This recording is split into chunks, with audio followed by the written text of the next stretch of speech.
Hello! Hello! Hello, hello, hello, hello, hello, hello, hello, hello, hello, hello, hello, hello, hello, hello, hello, hello, hello. Hi, Cole. Hello. Hello, mate. How you doing? Got any motor? How's it going? Hey, everyone. Welcome, welcome, welcome, welcome. It is Sunday. That means, what does it mean, Cole? What does it mean? Giveaway day. Yeah, well, it means Warhammer Sunday, but yeah, giveaway day. Yeah. Yes, welcome to this birthday special giveaway type Warhammer Sunday. It's Warhammer Sunday when we sit around and, strangely enough, make some Warhammers or paint some Warhammers, me and Cole, and we just poodle around for 3 hours, hang around with you guys in the chat, and have a good time. With me, as always, is my very good friend Colin from Festa 67's workshop. Hello, folks. How you doing? Talk about yourself for 10 minutes. I'm going to have a swig of tea. Yeah, old Colin, Festa 67's workshop on the YouTubes. Known for being, how can we say, slightly eccentric. I've got tea in my moustache now. Festerising Warhammers. So, yeah, that's what I'm known for. Yeah. Yeah, I don't do things by halves. Foxx says it could do with, I don't know, a crow's nest or a sow or a ship's funnel. I go and build it. So, yeah. That tank needs an underground tunnel network. Done. Absolutely. Yes. Was that good enough? Was that good enough pimpage for you for a minute? That'll do, yeah. That'll do nicely. As always, this is a show for you guys to hang out in the chat, have a good time, while we just fart about for 3 hours. So if you are watching this, and we've got the live chat in front of us, Colin's even got it ready before we went live. I know. It was even here on time. He didn't do pooping before coming in or anything. So Is this where I put a dampener on things and go almost profesh? Don't push it. Don't tempt fate. Yeah, because if you remember, we started half an hour late last week because Colin was doing lots of pooping or something. I don't know. So yes, but yes, he's on time today and he's got his iPad comments ready and everything. It's very professional. Anyway, no, I know he must be unwell. So yes, so if you're watching this and you're in the chat, hello and welcome. If you can't see the live chat, or if you're not in it, then you need to make sure you're watching on YouTube. So click on the YouTube icon that's down in the bottom right hand corner. And you'll be watching on YouTube and you'll have the live chat. If you're on a mobile device, the chat might be underneath the video, so scroll down a bit. But hang out in chat, ask us questions. For the love of dog, we need things to talk about, so please help us out. We will do our best. Before we get going though, big shout outs to all the people that make this content and this channel entirely possible, because I do this for a living. First of all, as I swallow some tea, my corporate supporters, emodels.co.uk and goblingaming.co.uk, your one-stop shops for all your tabletop and model making needs. There are links in the description below the video. Use those specific links though, don't just go to the websites. Those links tell you that I sent you even, and I get some income from that, so use those links. And of course, my patrons and channel members who literally pay my wages. They really keep this channel going, so a big thank you to my patrons and channel members. I love you dearly. If you want to become a channel member or a patron, if you want to help keep the channel alive, you can either go to patreon.com/modelmakingguru, or you can simply click the join button underneath any one of my videos. Either way, you'll be helping to support the channel and you get some cool free stuff as well. And don't forget, of course, patrons and channel members get link access to the 24/7 Zoom Hangout. There is a link in the description below the video again for all that. Go and check it out. And don't forget, of course, Colin's got his own stuff. He's got patreon.com/Festa67's workshop, and he's also got a join button under his video. So make sure you support his channel as well. Support Colin, support me. I can't get my words out. Share the love. There we go. Share the love. It helps us both keep the content coming for you wonderful people. Yeah. So how the diddly devil are you, my friend? I'm all right, mate. As you know, it's been a bit of a busy week. I might have overdone it a little bit, so I've had to readjust my sitting schedule, as you know. Have you broken your butt? Is what you're saying? I was getting rumblings of things not being great. Yeah, so I realised that I had, where I'd been catching up filming and that probably pushed it a bit too much. So that'll learn you. A discussion may have been had with she who makes the rules. Do you mean you got your ass kicked? Yeah, basically, yeah. So, but anyway, that's enough of that twaddle. Are you good for all day today? Now. Then I take it you. Yeah, I'm all right, mate. But if you need to go off for a bit or stand up for a bit, just do it. You know. No, I've had my back checked. I stood up for a bit, and yeah, I'm fine. Jolly good. I'm just cleaning my glasses. Hang on a second. But no, I've been doing sort of 14-hour day at the bench, sort of Yeah, that was a bit filming, dull. editing, and yeah. Now, I've just realised, for those watching, of course, today is a very special stream because today we're doing our birthday special giveaway because it's my birthday today. Yes. So we're doing a special giveaway, and I've just realised I forgot to create little overlay images to show what you can win because I'm a dick, basically. Yeah. So, what I might need to ask you to do, Colin, if you'd be very, very kind, Hold up, let's just put my super glue away then. is would you mind terribly awfully popping up the Games Workshop website and loading up the prizes, because then at least we can do a screen share. I do it, but I've got Streamlabs running and it might make everything fall over. Yeah, no worries. Let's just open the browser. Oh, you're a star, thank you. So yes, today you are going to be able to, we're going to tell you how you can win, and then next week we'll pull the actual winners. But we're going to be giving away, to celebrate the fact that I am old, I am the oldest man in the world, I'm older than time, I'm older than the universe. I was actually around before the universe started. And, you know, I was in middle age when the dinosaurs appeared, so I'm old. So anyway, to celebrate the fact that I'm all falling apart and decrepit and everything's dropped off, we're giving away 3 awesome prizes. We're going to give away, you can have a chance to win an Ork Trukk, you can have a chance to win an Astra Militarum Valkyrie dropship, or, what's the big one, Col? What's the big one? A big ass Baneblade. Big arse Baneblade. Not just any Baneblade, but a big arse Baneblade. Ooh! Chris at Gross Models says happy birthday, and he's been a member for 17 months. I don't know why it's reminding me, unless he's just renewed maybe. I don't know why it's reminding me he's a member, but hello Chris, thank you very much for being a lovely, fluffy member, and thank you for the happy birthday. I had that earlier on my stream, a reminder. Yeah, YouTube Chan does that, unless it's like when they renew, and it does it again, I don't know. But yes, thank you, Chris, for continuing to be a channel member. I'll have a look at chat in a minute. Yes, you can win one of those 3 wonderful prizes, and we'll be telling you how to do that a little later on. Yes.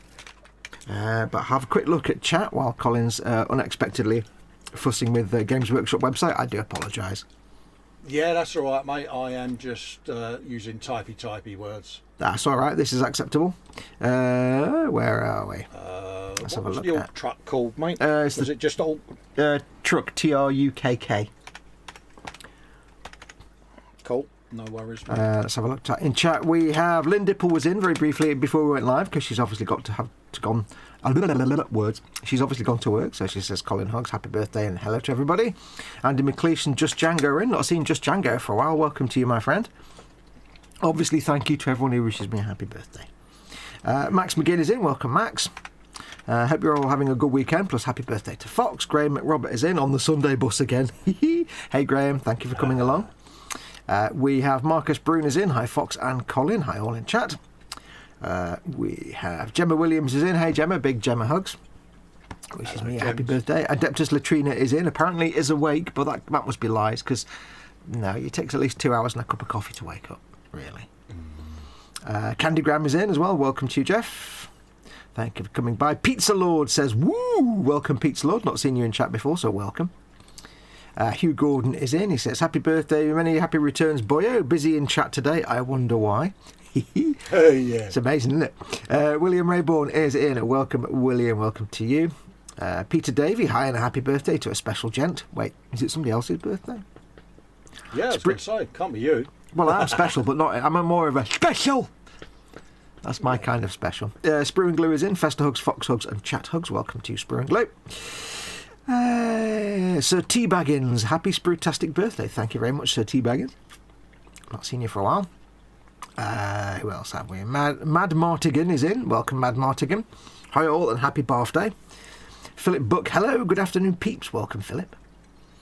He's quite busy in chat today. JC Bricks and Builds is in. Welcome, buddy. Mac is in as well, and Steve, welcome to you. To Cora Pink says happy birthday, Fox. We have Model Maker Dave. Excuse me. Model Maker Dave should win the Baneblade, says JC Bricks and Builds. Well, you'd have to be in it to win it, wouldn't you? You'd have to enter. I mean, it's open to everybody, apart from me and Colin, obviously. Andy McLeish says, and they say they're profesh. Pizza Lord says, I never said that. Pizza Lord says, happy Barf Mass Foxman. Thank you very much. EC Idaho is in. Welcome, EC Idaho. Jamie Bowen's in. Hey, Jamie. Who else we got? Jamie. I didn't mean type it in chat, dude. I meant I'd do a screen share. Oh no, I've got them ready to go. I'm not, right, lovely. not going to interrupt your rambling by popping a screen up. Oh, lovely. Right. Cool. And Adeptus Latrina says, if I were to win the Baneblade, I've no clue what I'd do with it. Well, you'd make it and paint it. Absolutely. Yeah. So that's up to date on the chat. Have you got the... Yeah, no worries. Yeah, I've got that all ready to go. I shall... There you go. Thank you very much. So, yes, you can win. First and foremost, you can win the Ork Trukk. Now, these are all thanks to a very kind benefactor. I shall let you explain, Colin, if you wish. Yeah, we've got a very kind benefactor who wishes to remain anonymous, which we are going to respect. The individual, male or female, or who knows, could be whatever they want to be. Wishes to remain anonymous. Could be a horse. Shut up. They was welcomed into the community, and it's their way of saying, "Are you done?" It's their way of saying a big thank you for welcoming into the community. That's why I got you to do this bit. I'm choking a little bit. He don't stop talking, does he? I don't. Sure. So this is what you got a chance of winning. As you can see, loads of pictures there. This is the Ork Trukk. Yep. And yeah, you can do loads of orkifications to it. Yeah. Look at that. You also get an opportunity to win a Valkyrie. Oh. As previously built on the Friday Frolic by yours truly. Lovely dropship. Nice 360 picture there. Oh, I like when they do the 360. Yeah, have you a bit of that. Yeah. So that's a Valkyrie, folks. Now, just one thing, they show that one there, but you don't actually get a decal for that thing on the wing. You have to paint that yourself. Oh, you got to paint that by hand. Yeah, so that's a little bit... And with an H, folks. I think they used to do decal separate, but they don't anymore. But yeah, and there's all your spruages of goodness in case you haven't built one of these before. And if you don't know, you can build it so guys hang out of the back of it with like big mounted guns, like Vietnam style. Absolutely, yeah. Mine's got the old doors on the side slid open so that they're like giving it the beans. Yeah, giving it the beans. Are you sitting comfortably? Because you know what's the next one. I'm going to start. I'm on. Don't worry, everything important is under the desk. Are you sure? Yeah. Boom. Oh. Everything important You're a spoon. Everything important is still under the desk. Absolutely. Look at that, folks. Yeah, top prize is going to be big arse Baneblade, Foxx, isn't it? Big arse Baneblade. So how big is the arse? Big. It's big. It's shaking its booty, mate. I do wish they'd got rid of them seams. Yeah. There. Yeah. Look. You get a commissar with it as well. He's pointing. That means he's important, I think. Yeah, he's the Rupert, isn't he? But yeah, their lenses ain't as good as yours, mate. Well, thank you very much. I know. I'm good, innit? I'm a creep. I know. You get what you reap what you sow. Absolutely. So yes, it is Games Workshop's legendary Lord of War, the Baneblade, which counts as Lord of War on the tabletop, or just counts as a big ass tank if you're making it just absolutely. That's what I'm all working those on today. juicy bits. The only stipulation is all the bits in the box have got to go on the Baneblade. No, and the box I won't is do that to the you. box is kind of that fat as well. Just so you know, it is. It is the biggest box I've had for a Warhammer. It's kind so of, much so that I've kept it for me greebles. It's kind of almost the same size as an Xbox Series X, almost as tall. Yeah. So you can win yourself. Yep, you can win yourself the Trukk, the Valkyrie, or let's be honest, everybody just wants the Baneblade anyway.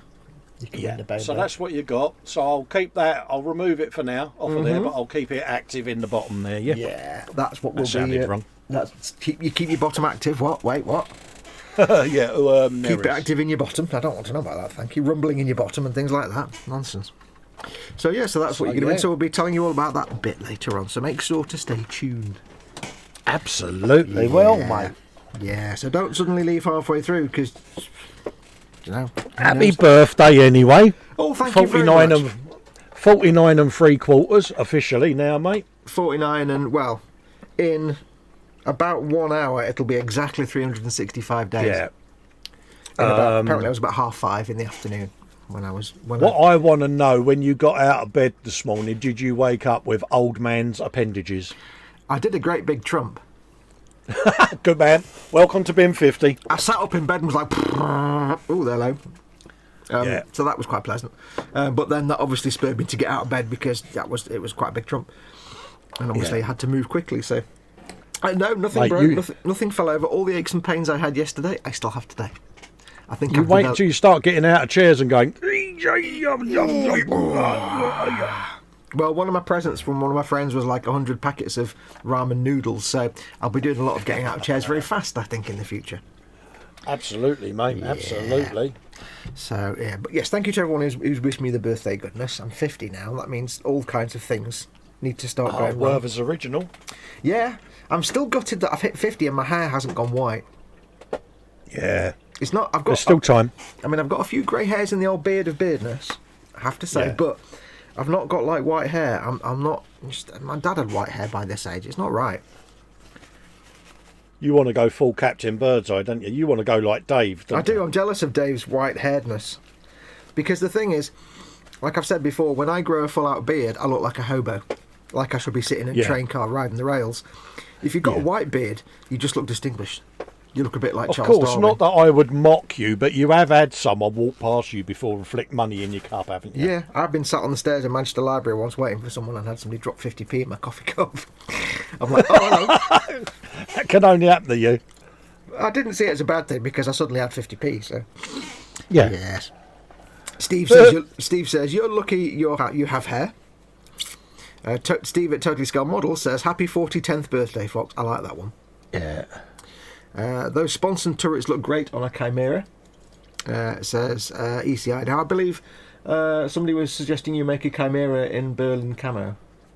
Yes. Do you know what a Chimera is? Got no idea, mate. It's like a long Lehman Russ, but it's a personnel carrier. Oh, right. So it's like your little Lehman Russ with the dude in the top, but then stretch it out a bit and put like 6 little machine guns sticking out the side. Yeah. It's the. Do you remember the one that I think you and Dad and everybody else got me for my birthday a couple of years ago? Yes. And I made unless it's that one. It's like a long. Ah, right. A long. I've not got it on the shelf here, unfortunately, but it's like a long Lehman Russ. It's personal carry. I'll have a look for that. Yeah, they're quite cool. You're not 50 or 21 with added seasoning or dry age, says Andy. Yeah, I'm actually 21 with a little dose of Tony Kashiri's Creole seasoning. Oh, I'll tell you what. I've not done any work yet. You can start working if you want. I made sausage and chips for dinner last night. Yeah. And because we had no beans left, a bit of an accident, we had to have a tin of Heinz macaroni cheese instead. So it's sausage chips and tubes. Yeah. And it works quite well. But I remember that I've been sent that. You know, I've got my little sachet of Tony Kashiri's Creole seasoning from Craftsman, which is there. I've never going to open it ever. But somebody did send me a big packet of it. So I've got this big like stash of it.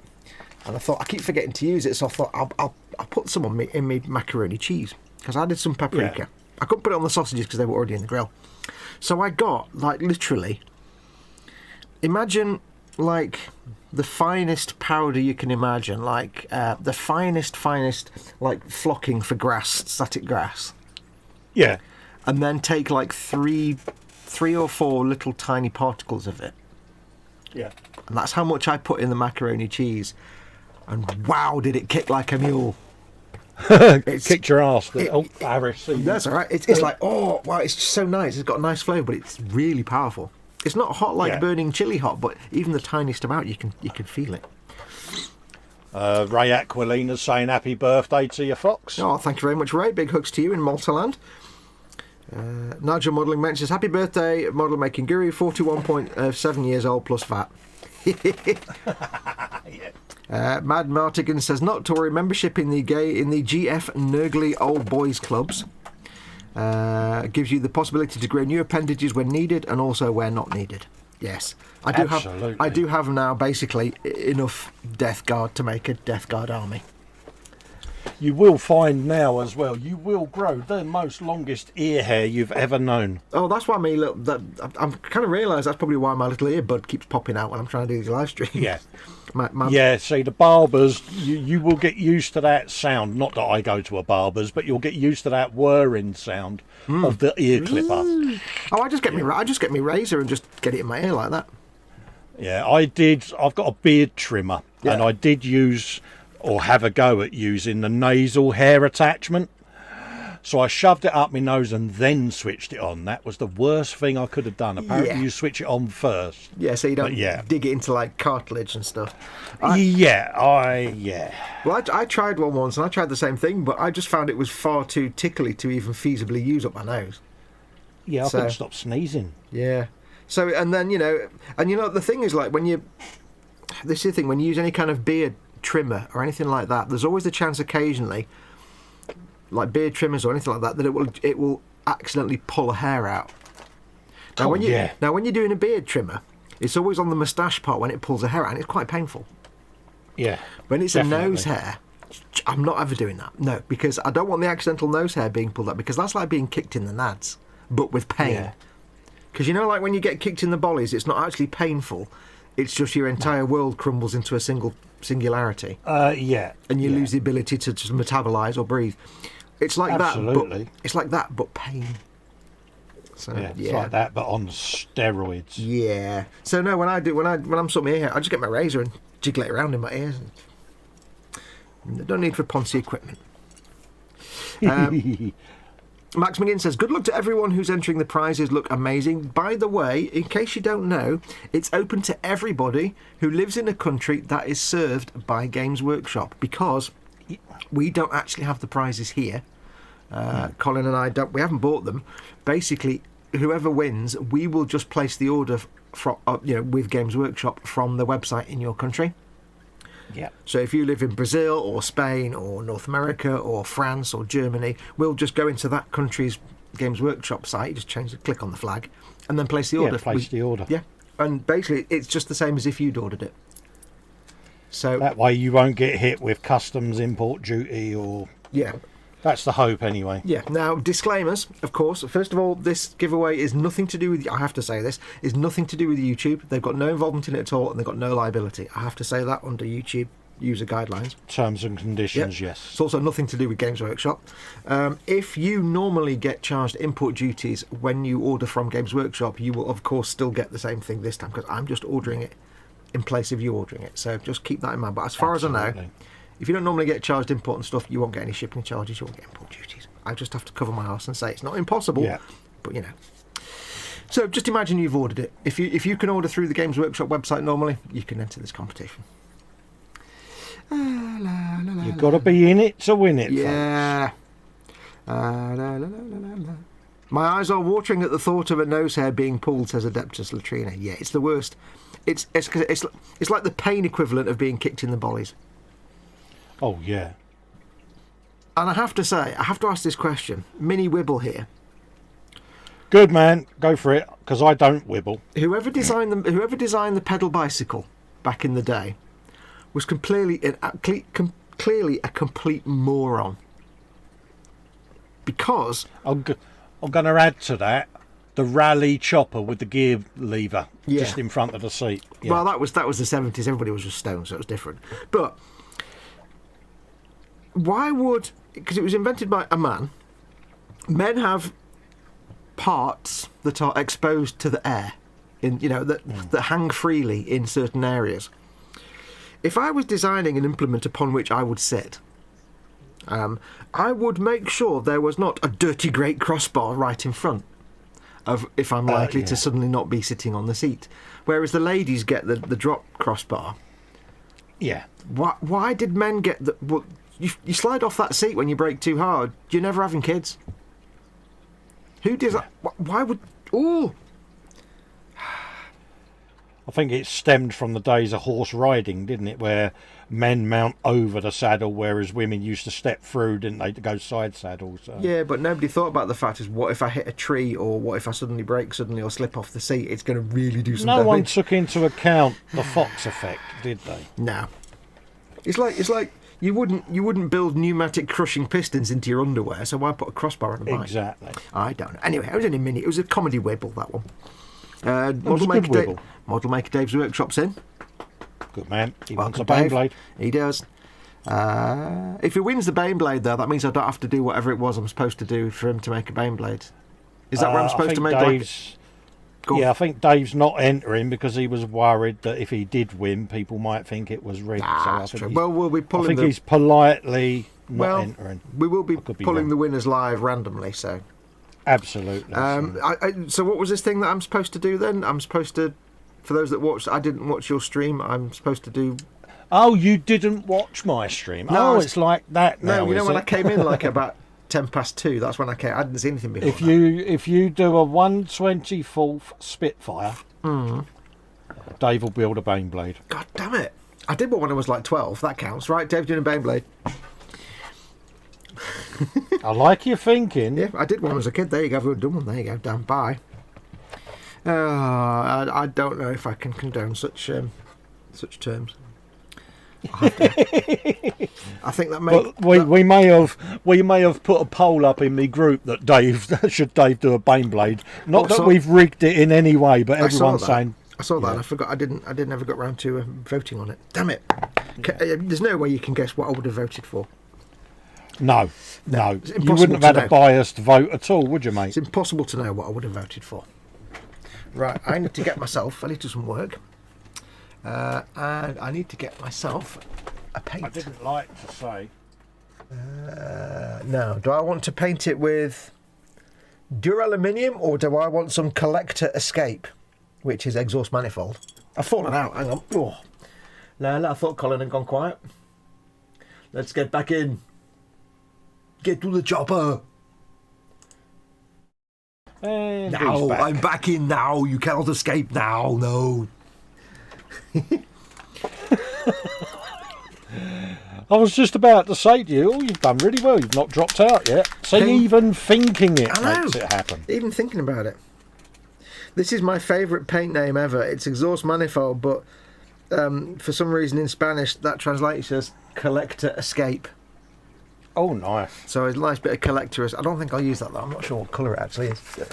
I think I might just go for the traditional duraluminium. So what are you doing today on your Ork Battlewagon then, Con? What's your plan of business for today?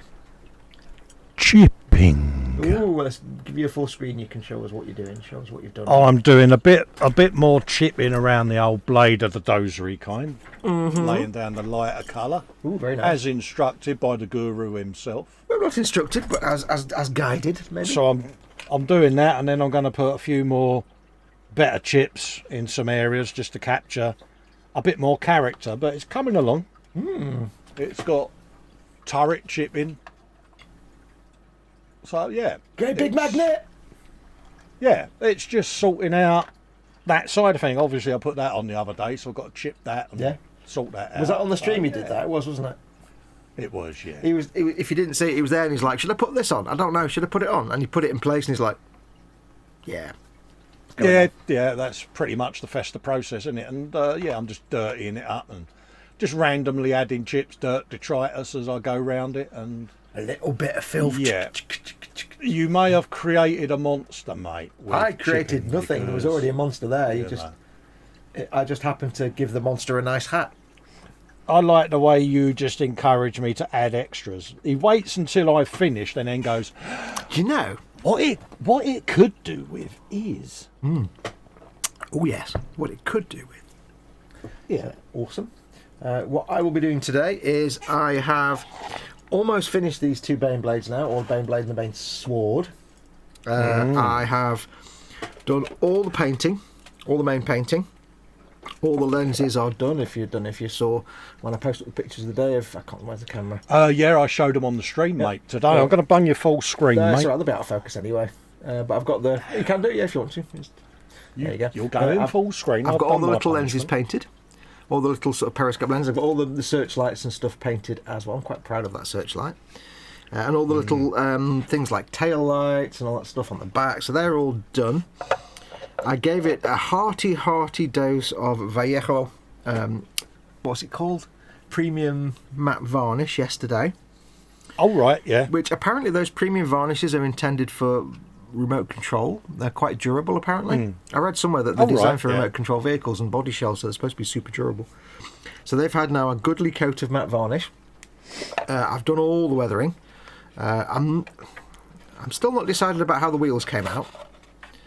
You can't really see on that one, but my logic was that all the dust that like gets kicked up and and sort of is collected on the thing here, because that's like 10 foot above the ground. Whereas the wheels are constantly getting washed by water and stuff in the rain, so, or mud and things. So they tend to be more clean because they're always moving. So they're not quite as dusty and dirty, but I don't know now. I should have maybe dusted them up. Anyway, it's too late. So that's kind of done. All the weathering's been done, the chipping, the weathering, the streaking, the grime, the rust. What I'm going to do now is, now that the matte coat is on and everything is flat as a pancake, no shinies, my job now is to go back and put the shiny back. Oh, right, yeah, I'm with you. Because I'm not going to make everything. I'm not going to like do all the gold trim, because the gold trim is supposed to be slightly dirty. But of course, we all know gold doesn't tarnish, so there'll still be some little bits. Right. Yeah, there'll still be some little bits where gold is a little bit shiny. So I'll be doing little accents on the gold and the silvers. I need to finish painting the weapons, because the weapons just look a bit weird at the minute. They need to be made to look like actual metal. I've still never figured out how to do gunmetal very well. So today will be little metal accents and highlights, what I call specular highlights, because I like to have, when I do metallics, I like to have a mixture of matte metallics and shiny metallics.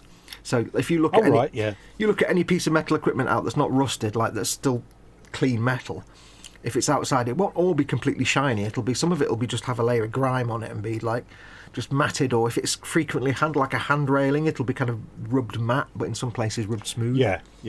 So I like to have a matte base and then add the highlights. I don't like to just leave everything matte varnished. And then, so I've got metallics to do, and then a couple of little bits where I need to put some dry brushing of maybe some Starship filth, just for like, I know, just for filth, just for some smoke, filthy, just for some soot staining effect, maybe. Yeah, because I like brushing. Filthy fun time. Filthy fun times. So that's what I'm going to be doing today, and I don't know how long it'll take. It might take me 5 minutes. It might not get finished. I don't know. Absolutely. We shall find out. But I'm going to start with the metallics, which is kind of tricky because I've got this dirty great big cannon on the front there. And this is all designed to help us take our time and do things properly. I'm kind of in several minds there about the cannon, because I don't just want to dry brush it, although I could, but I don't want it to be completely matte with like shiny highlight edges, because that would look weird. What I could do, I could give it a gloss Agrax Earthshade wash. I don't know if you knew, but there are actually gloss shades, like gloss Agrax Earthshade and gloss Null Oil. But it's already quite dark. I might give some of it a gloss Agrax shade, just to make it slightly shiny, and then do a highlight and do some dry brushing on the other bits. Maybe I've got to think about that. So you're going for it in a big way then? No, I'm just going for it because I need to get it done. We've got some gloss Null Oil, and we've got some gloss Agrax Earthshade. I like using Agrax Earthshade on silvers because it makes them look slightly oily rather than just... Oh, right, yeah. Because Null Oil's a black shade, whereas Agrax is a brown shade. I need to get some. So, what am I doing? I need to get some Necron compoundings. I think all my Necron compounds gone funky now, though. What's that? I was about to shake my bottle of Necron compound then, but that would be a stupid thing to do. Because it's basically... Not wise. It's basically solid anyway. Joseph Kelly saying to you, in the grim darkness of your far future, there are only backaches, sore knees, increasing myopia. Welcome to our world. Yeah. Hubba, hubba, hubba, hubba, myopia. Yes. Well, I think I've actually got amblyopia, which is, I can't remember. Yeah. I've got an opia of some sort. Some sort of opia. Now, do I want Retributor armour, or do I want I've never used Gehenna's gold. It's quite a nice light gold colour. Oh, that would be good for dry brushing, wouldn't it? Well, gold highlights. Well, for the gold bits, what I would normally do is once I've put the shade on, I go back over with the gold in the raised areas, and then do a silver highlight on the very sharpest edges, just to give it that kind of twinge. But I don't know whether to go back over the gold bits with Retributor armour, which is what they were to start with, or something like Gehenna's gold. Because I've never really used Gehenna's gold. I'm not even sure if I can get... This one might have gone hard in the pot. It's one of those colours that you have to literally physically stir the living crap out of because it never mixes easily. Oh, right, yeah. Like there are some where no matter how much you shake it, it's just never going to properly. Never going to give you up, never going to let you down. Oh, dear. And so on and so on. Get me lead belcher out. Can't believe you're Rick rolling. Runefang steel, perhaps. Oh no, I'm Rick roll crap out of everybody. Have I got any iron breaker? That's quite a nice colour. Lead belcher. Lead belcher. Lead belcher. Lead bel. I've got a lot of lead belcher. Lead belcher. Warp block bronze. Yeah. Oh, arse. I thought I had some iron hands. No. I obviously have. Edward Leonard's in, says hi, Foxx, go. Colin, and happy birthday to Foxx. Hello, Edward. Thank you He's also very saying much, my hello friend. to the chat. Thank you very much, my friend. Much appreciated. I shall get that one because that one's already been opened. I think. No, has it? I'll use that one because that one's already been opened. But the first thing I will do is not anything because I've still not decided. Liberator gold. It's a bit.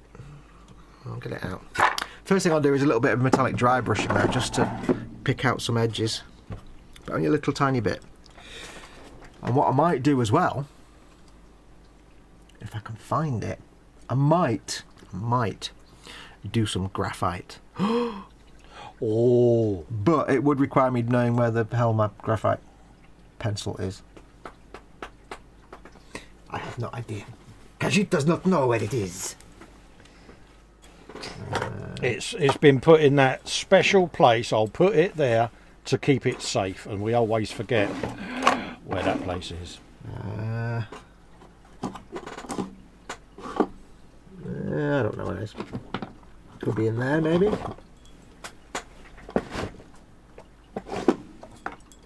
Yoffie lifts a finger, and the graphite is gone. I'm trying to look in a little drawer, and all I can see is the dirty, great big spotlight in front of the drawer because I'm an idiot.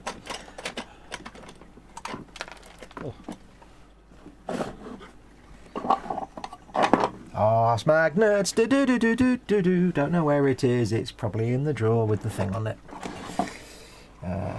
Starship filth drawer. Shut up. Shh. Magnets, sticks. Well, I'm sure that'll be something I get around to later anyway. We'll sort that later. So the first thing I'm going to do is some Necron compound dry brushage, I think. Again, Fox, you don't need to shake the Necron compound. It's actually solid. You've been spesh. Yeah, I am. Don't forget, of course, everybody, bench and belly. What's on your bench? What you're working on. The belly? And what's in your belly, what you eating, what have you had for your dinner. Peter Davies says, on the desk a scratch built robot with LEDs for the eye lenses, a project I'm doing with some school kids. For the belly are some Niederegger marzipan sweets I got in a delivery for something else. Cool. Nice. Same Fox on the Agrax Urshade. George is in. Hey George, big hugs to George. Morning all, says George. How's your Cesabe? Have you done it yet? Adeptus Latrina says, bench, Tor, Garadon, still, belly, nothing until after the stream, maybe Taco Bell. People are just doing bench and belly without us asking. Philip Buck is listening with a cup of tea and a mince pie. I love Sundays when I'm not working. Oh yeah, Sundays when you're not working is always good. Just Django says, I just realised I may not be able to build any of the kits up for grabs in the giveaway because I haven't done any glue required kits before, just Gumpler. Then you just get some glue. Get some glue and have a go. Yeah. It's going to be free. Absolutely. Nothing ventured, nothing gained. Eon's car, hello and happy birthday. What did I miss? Nothing, we're just about to start. We haven't done any giveaway stuff. I've done it again, I've shaken the Necron compound again. It's force of habit. We've not done the giveaway stuff yet, but we did show what the prizes are. We'll show them again in a bit there, to remind latecomers. Yeah, so if you've never made a glue kit before, Django, don't matter. They're fairly easy. They're fairly easy. They're not that hard. Get yourself some Tamiya extra thin and some regular Tamiya glue and a whole shed load of paints and you'll be fine.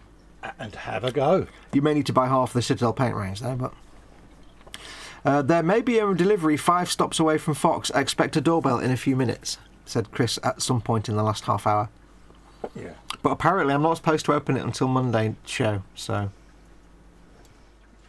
Dun, dun, dun, dun, dun, dun, dun. Yeah. Max says to you, the gear lever on the chopper got him hospitalised. I won't go into the details. Yeah, I can imagine, mate. JC Bricks and Bill says, Alicia said you should build and paint a Jar Jar Binks figure. I have 2 to paint. I have a 3D printed Jar Jar Binks statue that Chris sent me.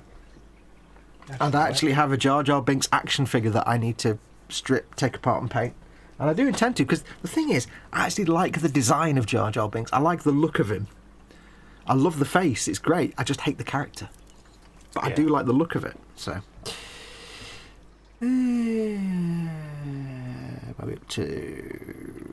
Oh, Django says, I do have a Revell helicopter kit, but I haven't built it yet. It's a Revell and it's a helicopter. Wait till you've been making models for like 30 years before you try that one. I would. Yeah. I'd live it like about 25 years into making glue kits before you go near a Revell helicopter. Like Revell, helicopter, together. Ooh. Even I wouldn't do it. I mean, helicopters give me the yips. So, yeah. Why does the dropout only happen to Foxx?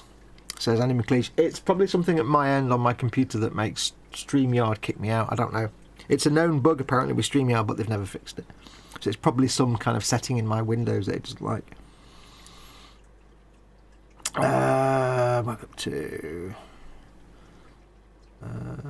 hello and happy birthday. It's all a conspiracy, isn't it? It's all a conspiracy to kick you out. It's big stream. It's all big stream trying to, take over and minimalise the little guys like us.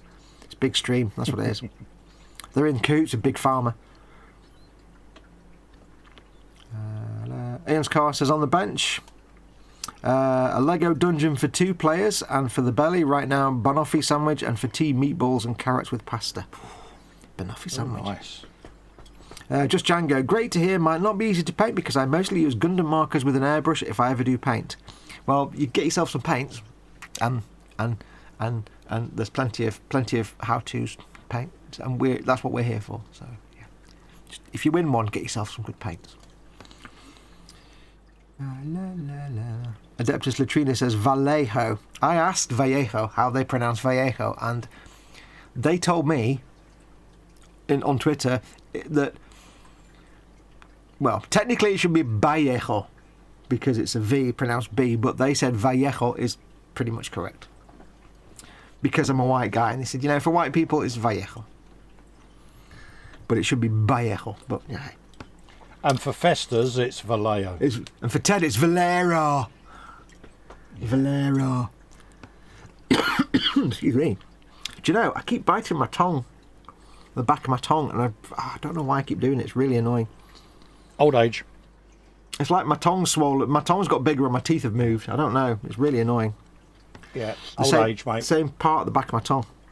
Yeah, it's the default answer now for everything. Oh, God damn it, is it? Yeah. Nah. Edward Leonard is in. You've said that one. Oh, what was that?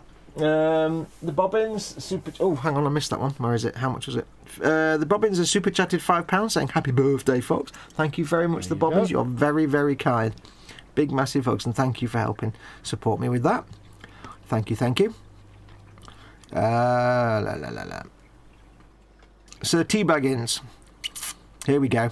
You'll know this one. I know this one, but I'll let you answer it. Do either of you know of any good products to use as wooden planks to throw on a tank like a boat, doing a Viking longship tank division? Oh, mate. Coffee stirrers? Yep, go to your local Starbucks or Costa Coffee. Yeah, I'm looking for some... and steal all the coffee. Packets of lolly sticks, but the skinny Costa Coffee, other brands are available, coffee stirrers, and just slice them into tiny slats. To the size you want, and then just stain them up. Bob's your uncle. Next time you go into your local Costa Coffee, Starbucks, or your petrol station that does a coffee machine, just take all the stirrers. Yeah. All of them, every single one, and then just run out and go as you run out, doing a Zoidberg noise. And then you've got a lifetime supply of cheap balsa wood planks there. Absolutely. And if Anything you want, like that. yeah, if you want to put grain into them, you can do. You can just take your knife blade and scratch grain in very gently, Yeah. and paint them by doing washes. Don't paint them as in painting them. Paint them with washes, because it helps build up the colour and it gets into the grain you've scratched in. And you just get this more wood-like effect. But yeah, coffee stirrers. Absolutely. Buy them or just steal them from your local coffee shop. I didn't say that. Did I say that? Acquire them. Yeah, make them come into your possession somehow. You just walk out and you go, I don't know where they come from. Someone must have left them there. Ah, it wasn't me. Django says, bench nothing model kit wise because I'm more interested in guitar, so after stream I may just go practice. The Bobbin says, I am here, but we've just figured that out because he did a super chat. EC Idaho says, belly coffee bench HOOO CSX 8888 SD40 locomotive painting yellow paint fun. Yeah. Cora Pink belly spicy chicken wings bench nothing, plan to go on the Quest 2 after show. Oh, good shot.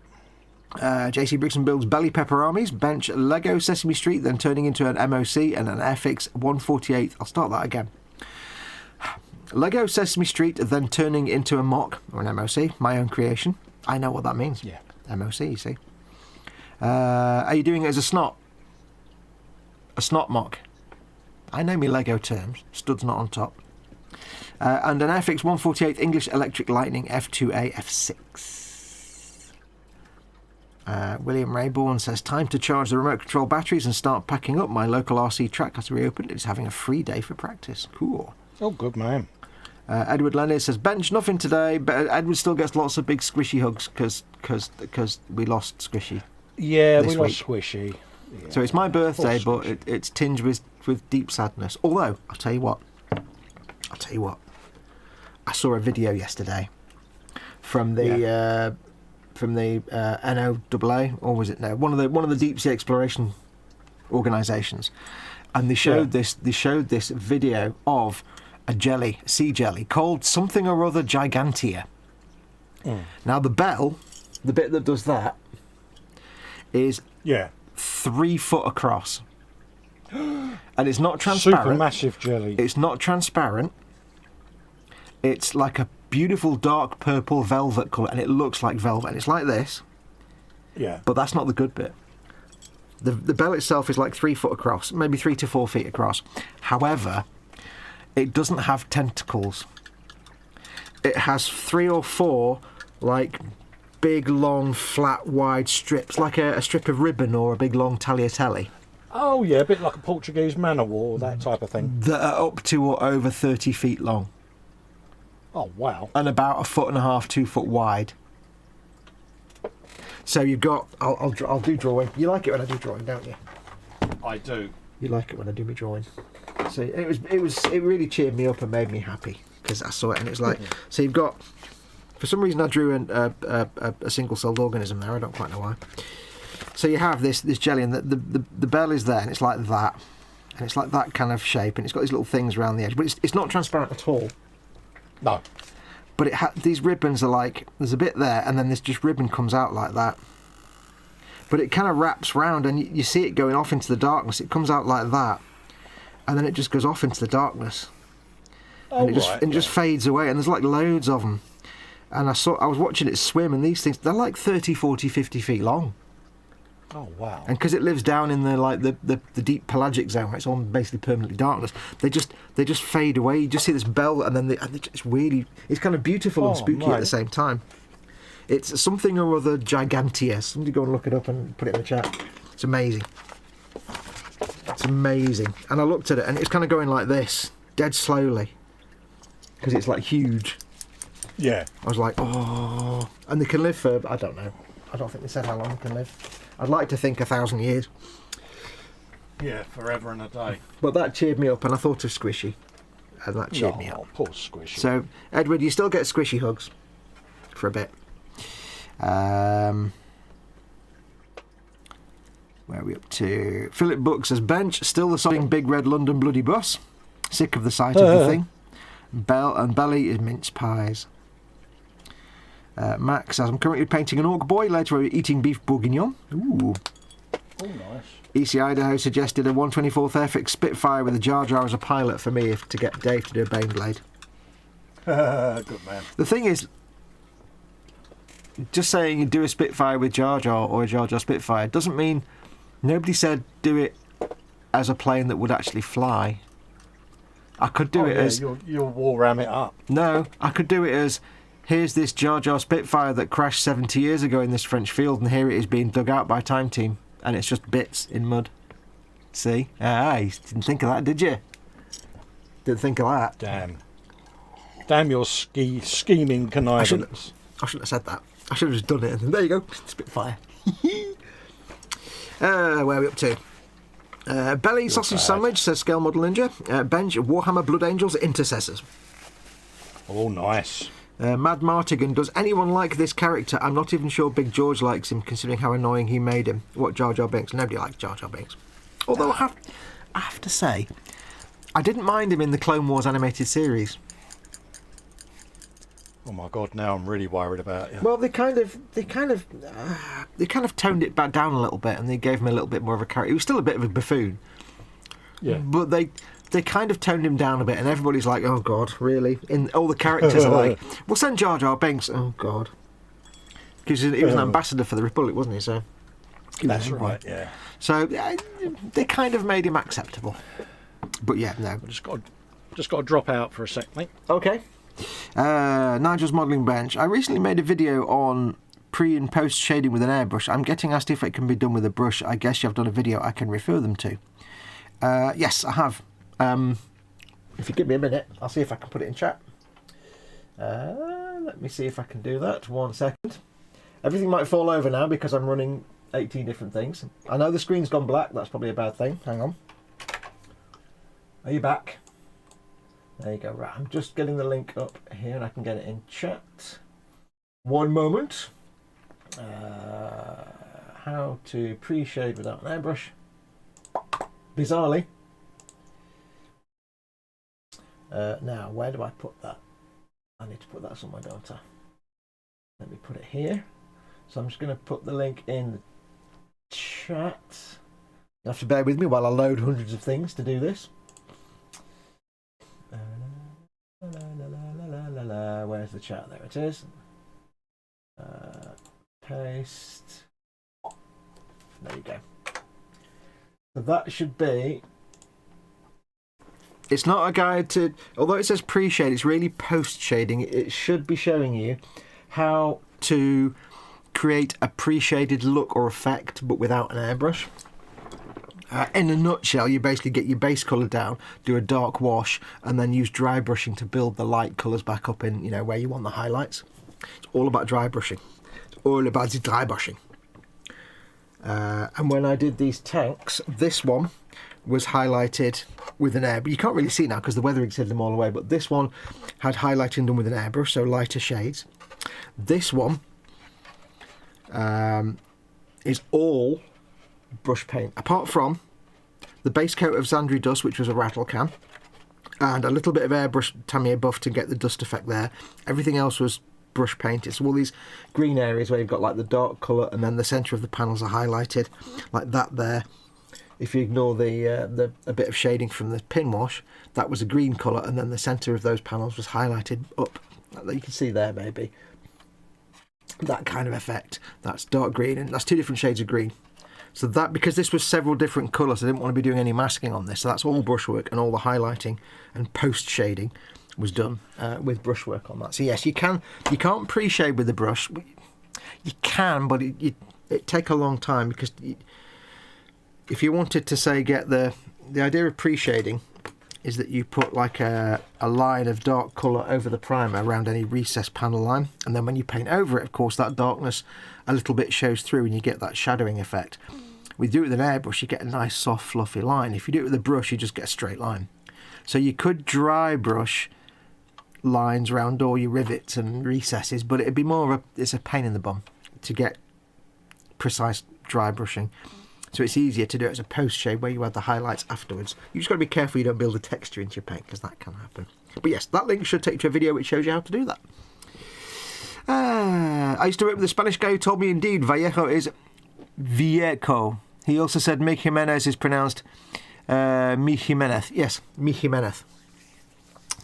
But Viejo. It of course gets confusing because you've got like the Spanish pronunciation, but then you've got, say, the other dialects, Portuguese pronunciations, things which can be quite different. So, but yes, they told me it was. They kind of suggested that Vallejo was good enough for most people, but it should be Vallejo or Viejo. Lots of lisping in Spanish. The Bobbin says, belly tonight, tandoori mixed grill bench, French battleship Voltaire with much photo etch. Ooh, interesting. A more unusual boating theme there, the French battleships. Ray Aquilin is in. Hello, Nigel, my friend. Hey, Ray, how you doing, my friend? I think you said hello earlier on, but I didn't respond, so apologies, but welcome. Turn my brightness up a bit. Wow, that's bright. Big jelly bubble, says Andy McLeish. Muse is in and wanders in and sets the coffee pot down on the table. Morning all, welcome Muse, big hugs. Colin's just gone for a second, but he'll be back with us in a moment. Muse says, on the bench, a coffee and a stack of McVitie's. Ooh, yes.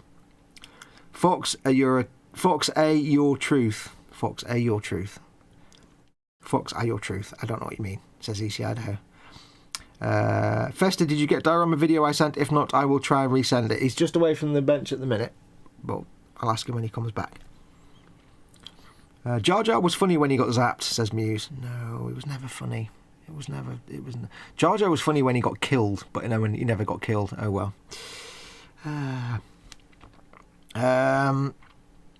So T-Baggins, if by chance have you made decals of your logo or mascot? Because if I get the chance to win the Baneblade or Valkyrie, I'd want to put those on them. No, but I keep meaning to send some artwork off to Fallout Hobbies, who I get to make my decals to do that, and I keep never getting around to it. I must do that at some point. It's quite hard to find. I don't print my own decals, but it's quite hard to find places that will do good decals, print out good decals. But I found that Fallout Hobbies in the US do some really good decal printing. They're not pre-cut; you have to do all that yourself. But they did my Cesabi decals, and they also printed the Deathcore Krieg decals that I've used on these. Things like that. Things like the numbers and stuff. They're from Fallout Hobbies, because you can't get the Deathcore Krieg decals anymore from Forge World. They've just stopped printing them. Foxx, Jar Jar does sound like kind of like an RAF pilot's nickname. Jar Jar to Danny Boy, Jar Jar to Danny Boy. Come in, Danny Boy. Dana Howell has a series on brush painting, says Muse. She does. She does indeed. She has a whole channel based on painting. Right, let's do some work. Anyway, so yes, I'm going to start with some metallic inks. And I've got to be careful now, because if I don't want to go too heavy on the tracks, because if I do too much dry brushing of metallics on the tracks, they'll just look like silver, and that looks like balls. I want them to look rusty and metal. So I'm not going to dry brush much on the tracks. So what I need to do is get my Container O crappy brushes with a selection of brushes for dry brushing. It's like a carousel.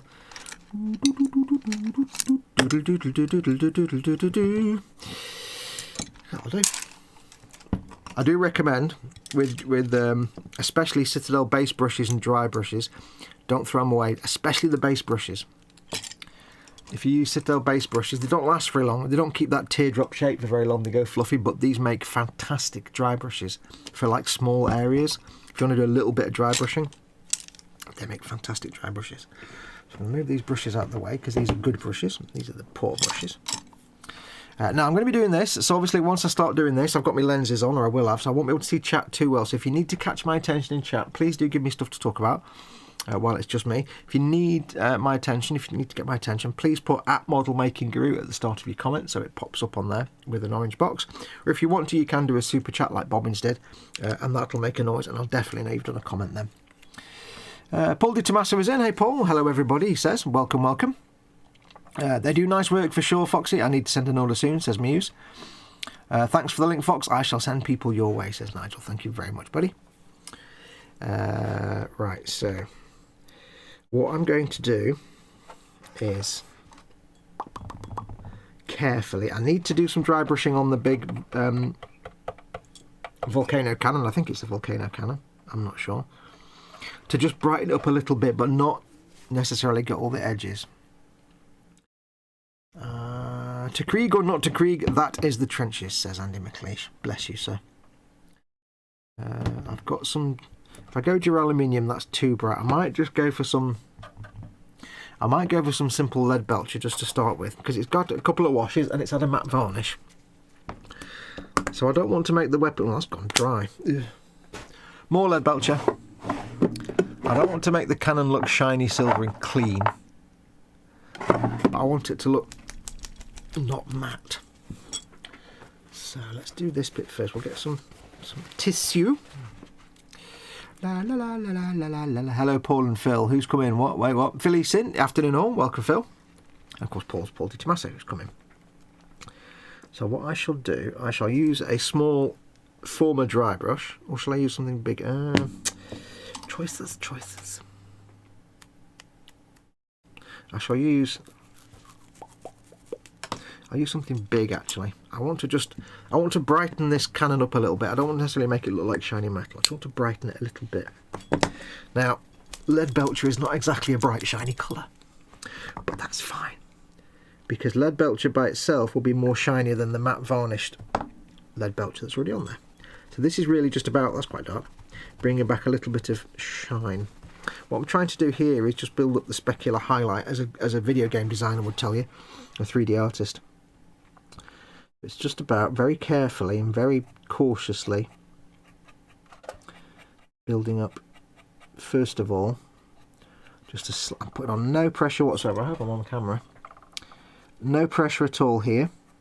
I'm trying to avoid building up brush marks, although invariably I'll get some, so I'll make sure my brush marks go that way to make it look like it's like turned aluminium or turned metal or something, and it's really delicate. I'm just trying to get some slight shiny highlight back on these as a first step, because it's had a matte varnish, it's had a couple of coats of null oil, and the thing you have to remember about metallics is to plan, whatever model you're making, you ideally need to plan ahead what your process is going to be, because you have to ask yourself whether you want your metallic areas of your model, of whatever it is, if it's a vehicle, to be shiny or not shiny. Because if your model ends up with you doing a flat varnish, or a matte varnish, of course, all the metallics are going to end up matte. They're not going to be shiny. So you have to plan ahead your stages. So my stages are always things like get the base metal colour down, get some washes on it, some shades, and then it can be matte varnished, and then you can go back with your highlights later. So I wouldn't, for example, use gloss null oil or gloss agrax tertiary when I was doing the original painting on this gun, because I know it would end up with a matte varnish on it. So I may as well stick with the normal shades, which are matte, because I know I can get the shine back later. But you could theoretically just do a gloss varnish over this gun, and it would make it shiny, but it wouldn't look like shiny metal. It would look like a grey thing with some gloss varnish on it. I hope you can see this. So I don't just want to add a gloss. I never like putting gloss varnishes on metallics, if I can avoid it. The best way to get a true metallic looking metallic is to just have bare exposed metallic paints. Now, of course, if it's a model you're going to handle, that's a risk, but that's why I've got everything else on there varnished. So if you paint something silver and then, you know, you put like a matte wash on it, like a black wash, like normal oil, and then you simply put a gloss varnish on it, it's going to look like something grey with gloss varnish, and all the dark areas are going to be gloss as well. You're just going to gloss everything. It's never going to look right. But what I'm doing instead is just adding this. So the dark areas where the normal oil settled are still matte, because that's how dark Guncan grime would look. But everything else will come out nice and metallic. And gloss varnishes kill that little metallic sheen that metal paints have. If you've ever painted something like a silver colour and then put a gloss varnish on, you notice it doesn't really look metallic anymore. It just looks shiny. It's hard to explain, but it kills that metallic look. So at least just having this, yes, it's bare exposed lead belcher paint, which theoretically could rub off, but nobody's going to handle it by the demolisher cannon. That's it, it's demolisher cannon, that's the one. Nobody's going to handle it by that weapon, so should be fair. Now I'm building this up really, really slow. I don't know if you'll even see on camera any kind of difference building up, but it's going to, you can see it's just got an ever so slight sheen to it now, which wasn't there before on that cannon. Ever so slight subtle. I'm going to do a bit more. I'm not going to go really, really bright and clean, because this tank could be hundreds of years old and it's seen a lot of combat. It's deathcore. Of course, it's been through mud and fields and trenches and all kinds of stuff. It's not going to be clean. I will be doing some highlighting on it, because like any metallic thing, corners and edges tend to, you know, get rubbed and scraped, and that's where your grime and gunk rubs off. But I just want to give it some metallic twinge. The best way I like to think about this kind of effect, I can't put it into words, but like, you know, imagine you've got like your local bus station, or perhaps there's like a park area near you, and there's like a hand railing. Maybe there's a little, imagine there's a park near you, and there's a little sort of brook or stream that goes across it, and there's a little footbridge that goes over it. And to get across that footbridge, there's a railing, little unpainted bare metal handrail.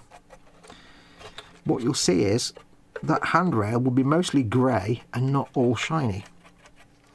But where hands have rubbed along the rail, it'll have a kind of shine to it. And that's the kind of effect I'm trying to create. So that, I think, is as far as I want to go with the dry brushing of that. I will also do the same on these vents at the back, but I'll use a smaller brush for that. Do I want to do anything on the turret? No, I need to do something on that stubber. I do have the guns on the sponsons, but I'll use a smaller brush for those. On this big puppy here, I have this part here. So I'll do a little bit on here. This looks like grey now, it doesn't look like metallic anymore. So I need to bring that back. I'll have a look at chat in a second. But I do like dry brushing metallics. You've got to, it's a fine line though between doing it enough to get a bit of metallic twinge back, and doing it too much that you start getting a grain in your paint. That's like, you don't want that. So you've got to be really gentle and light-handed. You can't be heavy-handed with this at all. I'm putting almost no pressure on at all, which is why it's taken me a few passes to build up that metallic sheen. I just want it to have a little bit of a twinge, a sparkle when the light shines on it. I see so many models where they've done some great metallic work, but then they just matte varnish everything. It's like, oh, you've just ruined it. You've ruined it. Or they have like a, you know, the silver's all matted because of the varnish, but then they don't. They just put a really stark, bright silver highlight on it, and it doesn't bring anything back. I'll do all this stuff on here. I've got oils and things that I need to, or oil effects that I need to put on that gun, I think. I'll do a bit more on here. This brush is maybe a little bit too big. But I didn't want to go in straight with the bright silver because I want to be subtle with it. That's why I'm using lead belcher. This was originally painted in lead belcher and then washed in null oil. So that's why I'm using the same paint, just to bring it back. Hello, welcome back, sir. Hello, mate. Sorry about that. All good? Yeah, I'm all good, mate. I had to quickly run and get something to eat, mate. Yep, no worries. So apologies, folks. That's fine. I've been showing them how to do dry brushing metallics. Oh, you're good. I'm waffling about, well, dry brushing metallics, strangely enough. Nothing wrong with that, mate. Nope. It is a You're process. not going to put a matte varnish over it, are you? That's already been done. That's what I'm recovering from. Yeah. I've been explaining, you know, you stick a matte varnish on it, but you then need to bring it back. Absolutely, yeah. But subtly. So I've done a good metallic job's been lost through doing that, isn't it? I've done the cannon on the front there. I don't know if you can see there's like a slight sheen to it. I've only done a little bit of dry brushing. Oh, nice. But I'm going to do some edge highlighting on that in a bit with a shinier metallic. But I'm just using the same lead belcher that I used originally, just to get, you know, a bit of a twinge. Hey, Neris, you go easy with your twinges. Twinges, yeah. Did you stuff some fruit down your gob? Yeah. Yeah. What did you have? Go on, tell me. What'd you have? I had a couple of ham and pickle wraps just to get. Yeah. Oh, I'm a pickle. I need a smaller brush for that bit. Yeah. Yeah. The warning signs were there. I adhered to them. Yep, good girl. I know. It's like Well, I it's said. one of those H's out at the moment, see? So it was like, yeah. Yeah, I need to go now. I need to quickly nip out and grab something, otherwise, yeah. Yeah, otherwise collapse your times. And I still don't have a mobile number to get hold of H, so you'd be in right trouble. Yeah, it's over at me boys. So. Yeah. I think anyone who does a live stream with you should have at least a way to contact H just in case. Yeah. Right, that's that bit done. Bad, isn't it? Yeah, you are. I mean, it is. Right, so that's that bit. At least I went and got something to eat. You did. You were a good girl. Right. I don't need to do anything else with the big brush, I don't think. No appliances were harmed in my seeking sustenance. No. Well, you say that, but I don't have any video evidence that nothing was harmed. I may have brushed too closely to the cooker. What, and accidentally turned all the knobs around all the way and back again 3 times? There might have been twisting. You just do it, don't you? Just out of spite now. I do it out of mischief. You walk past and you go, oh. Yeah. So, It's like a parent saying to a kid, don't touch that. It's the worst thing you can say. oh yeah, it's when she says, right, we're going out in public, under no circumstances say the following. And it's like, why tell me then? Yeah, don't tell me what I can't say, because that's like bing, bing, bing, bing. You know what I mean? Yeah. Let's have a quick look at chat. Well, it's time for me to get gone. Happy birthday, Fox. Fox hugs, bye for everyone, says William Rayborn. Thank you for coming in, William. I know I missed you, but thank you. Take care, William. Where are we? Andy McLeese, where are we? Hang on, let me catch up. Great stream so far, exciting with the giveaway. Have to run, hope to be back in a bit. Cheers, says Marcus. We'll be here till 6 PM anyway, so. Absolutely. Yeah, if anybody's watching, we'll be here till about 6 o'clock, so don't worry.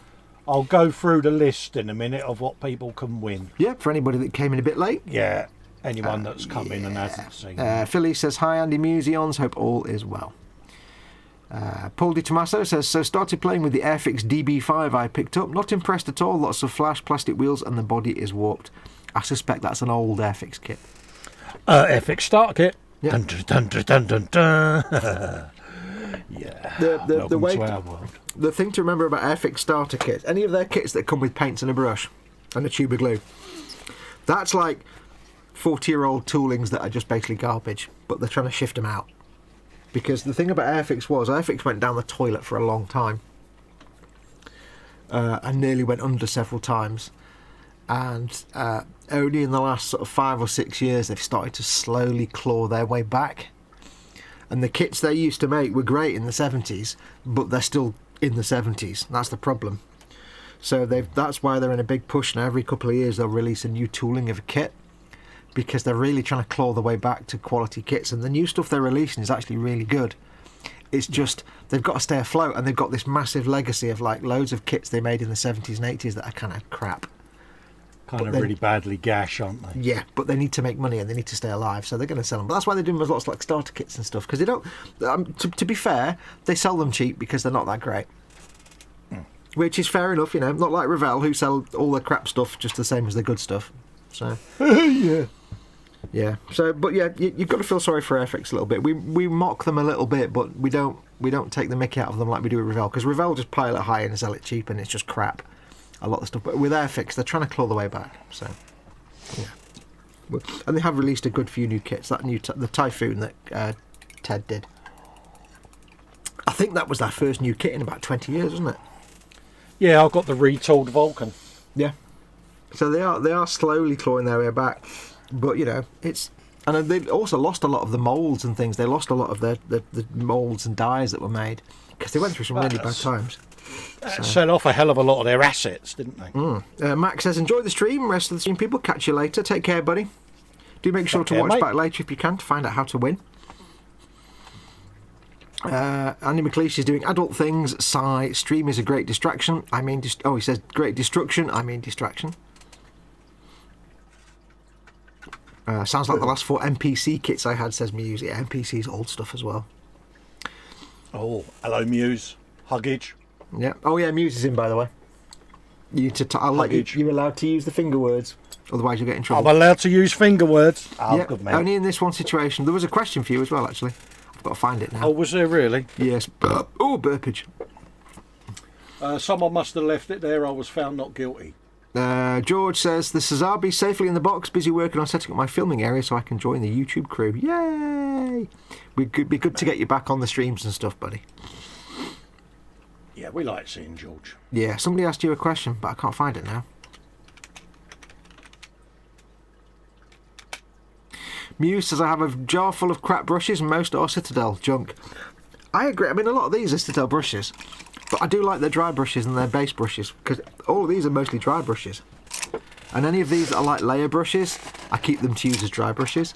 But I've got to be honest, this Artificer layer brush, which is normally pants, has done all the little tiny lenses on these over the last few days. All the little detail work has been done with that Citadel Artificer, and I'm quite surprised it's held its point and it's done really well. I've got some Army Painter dry brushes. Oh, they're lovely. I like these. I need to get some makeup brushes. Yeah, I do like them. I did have the Army Painter Mega Brush set for quite a while. Yeah. But I kind of killed them a bit, so I'm on my broken toads now. But yeah, this Artificer brush, it pulled a blinder. It did really well painting all those lenses. It kept its point. It didn't fight me, and I must just have the one single good Artificer layer brush. So, somebody asked you something. Whoever it was that asked Colin a question, can you ask it again? Because I can't find it now. Wasn't me.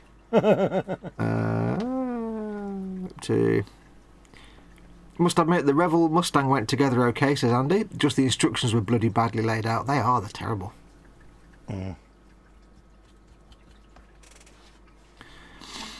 So Foxx is turning 50, says Paul. It's the over the hill party for Foxx Day. Yay! We've had half a century of Foxx, says the Bobbit. I know. It was because of you, Muse, that I got these Army Painter dry brushes, because I can remember you saying that you liked them. It was like, they're good enough for Muse. They are damn good enough for me, because Muse is a better painter than I am. Philly says, car kits really are a lottery, so many reboxed and rebranded. Oh, yeah. And Muse says, happy hatching day, Foxy. Thank you very much. It's... and officially in 9 minutes, I will be exactly... No, it's not 5:30, it's 4:30. In 1 hour and 9 minutes, I'll be exactly 50 years old. I'm not doing a lot of work today, am I? It was Andy McClish that asked the question. He said, I asked if Colin was okay as he'd gone a while. It just takes me a while to get around, mate, that's all, because I use elbow crutches to get about. All right. So, no, it was an actual question, but I can't find it now. It wasn't Andy's question, it was something else. I'll find it. Revell have loads of excellent kits, Fox. You're out of touch, mate. They have really upped their game in the last decade. They do some good kits, but unfortunately they do good kits, but they are lost in the sea of dross they put out. Like, don't even mention Revell Star Wars kits. Ooh. Yeah, they do good work. The 7C U-boat I made, the 172nd U-boat, was a really nice kit. But putting out 25% of your stuff is good, but the rest is all nonsense. Is like, yeah. Compared to manufacturers that are around today, they, you know what I mean, they're catering to the low end of the market in a lot of times. They do good stuff. It's just lost in the sea of crap they put out.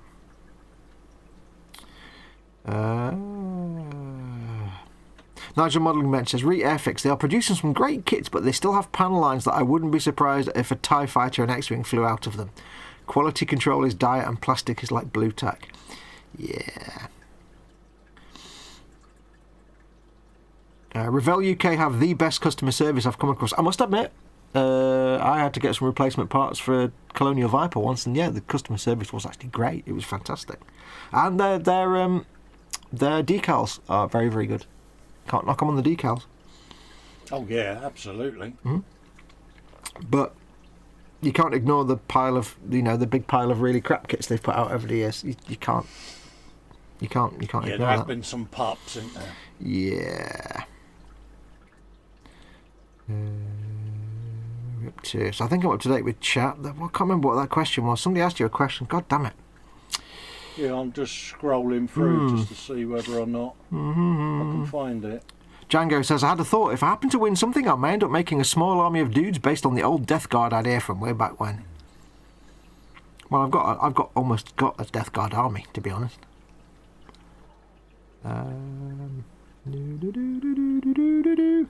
Dry brushing is not a crime. I need more monsters, says Andy. That's the thing about dry brushing. A lot of people see dry brushing as like a noob trick and a way to get to paint things without any real talent.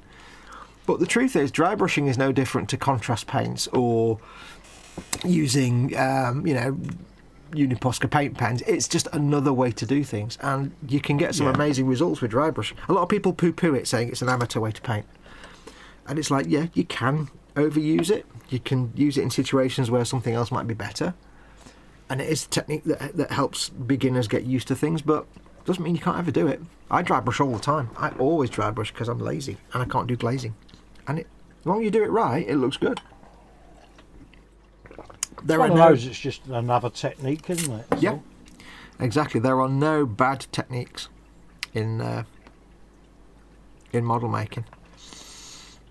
There's no technique that's like, oh, that's a beginner's technique. I don't know. I can't think of anything. But, there's techniques that, maybe those more experienced builders and painters wouldn't necessarily use very often. But even I crack out the Gundam markers every now and then for little things here and there. There's no bad techniques, there's just techniques that you tend to move away from and then go back to for certain things. Well, I mean, when we first got into modelling, weathering was just dry brushing, wasn't it? Yeah. Like, flick over it with a dry brush, job done. Here's a shocking reveal. On these grenade launchers or smoke launchers, whatever they are, I painted the black bits on the end with a Uniposca paint pen. Yeah. Because it's got a solid nib and I can paint the edge of it perfectly. Yeah. There you go. You could do that with a Gundam marker. It's just a technique, isn't it? Right, what was going to... I was going to... I need two. Where's that big demolisher cannon gone? I'm toying with the idea of doing an Agrax wash on, a bit of it. A gloss Agrax. It's going to look weird, though. I might not. No, I'm not going to. What I shall do is... I'll just go full screen and go back through what people got a chance to win. Mate. Yep, you go for it. I'll do some work. Hey! Folks, first up, you've got the opportunity to win the Ork Trukk. Ork Trukk. For those of you that haven't seen it, it's basically a truck of Ork goodness. Yeah. So you can really go to town on that. Now, it's not a complicated kit. And it's one of their classic Games Workshop kits where you don't pay much for it, but you get a lot for what you pay for it. Sometimes their kits can be a steal. But imagine what you could do with it. Imagine what Colin could do with that. Oh yeah, absolutely. So you've got a chance of winning that. Yeah. Next up, you've got the chance of winning a Valkyrie. Lovely, Astra Militarum, innit? The Valkyrie. Astra Militarum, yeah. Which, well, it used to be Imperial Guard, but about 10 years ago, Games Workshop said we need to call things new names that we can copyright, because you can't really copyright Imperial Guard, but you can copyright Astra Militarum. So yeah, chance of winning the Valkyrie there, peeps. I've got one of them. I must do it at some point. Let that load. So you got the chance to win that. But they all pale in comparison. Absolutely. Are you doing anything really technical? I'm not looking at the screen right now, but again, everything important is under the bench. Absolutely. So you got loads of options with this, loads of bits and bobs to add to it. Add your You bits can and bobs. occupy it, you can build it how you want. It's free, it's your chance to win it. Yeah. And last up, but no means least, you got the chance to win a Baneblade. Oh, folks. Baneblade, moist trouser tent, big stiffy. I know. Ooh. And yeah, what can I say? Yes, if you've ever You wanted, two can be building one of them bad boys. yeah, if you've ever wanted to do a Baneblade, but you didn't want to pay 60, 70 quid for it, Yeah, absolutely. get a So free yes, one. folks.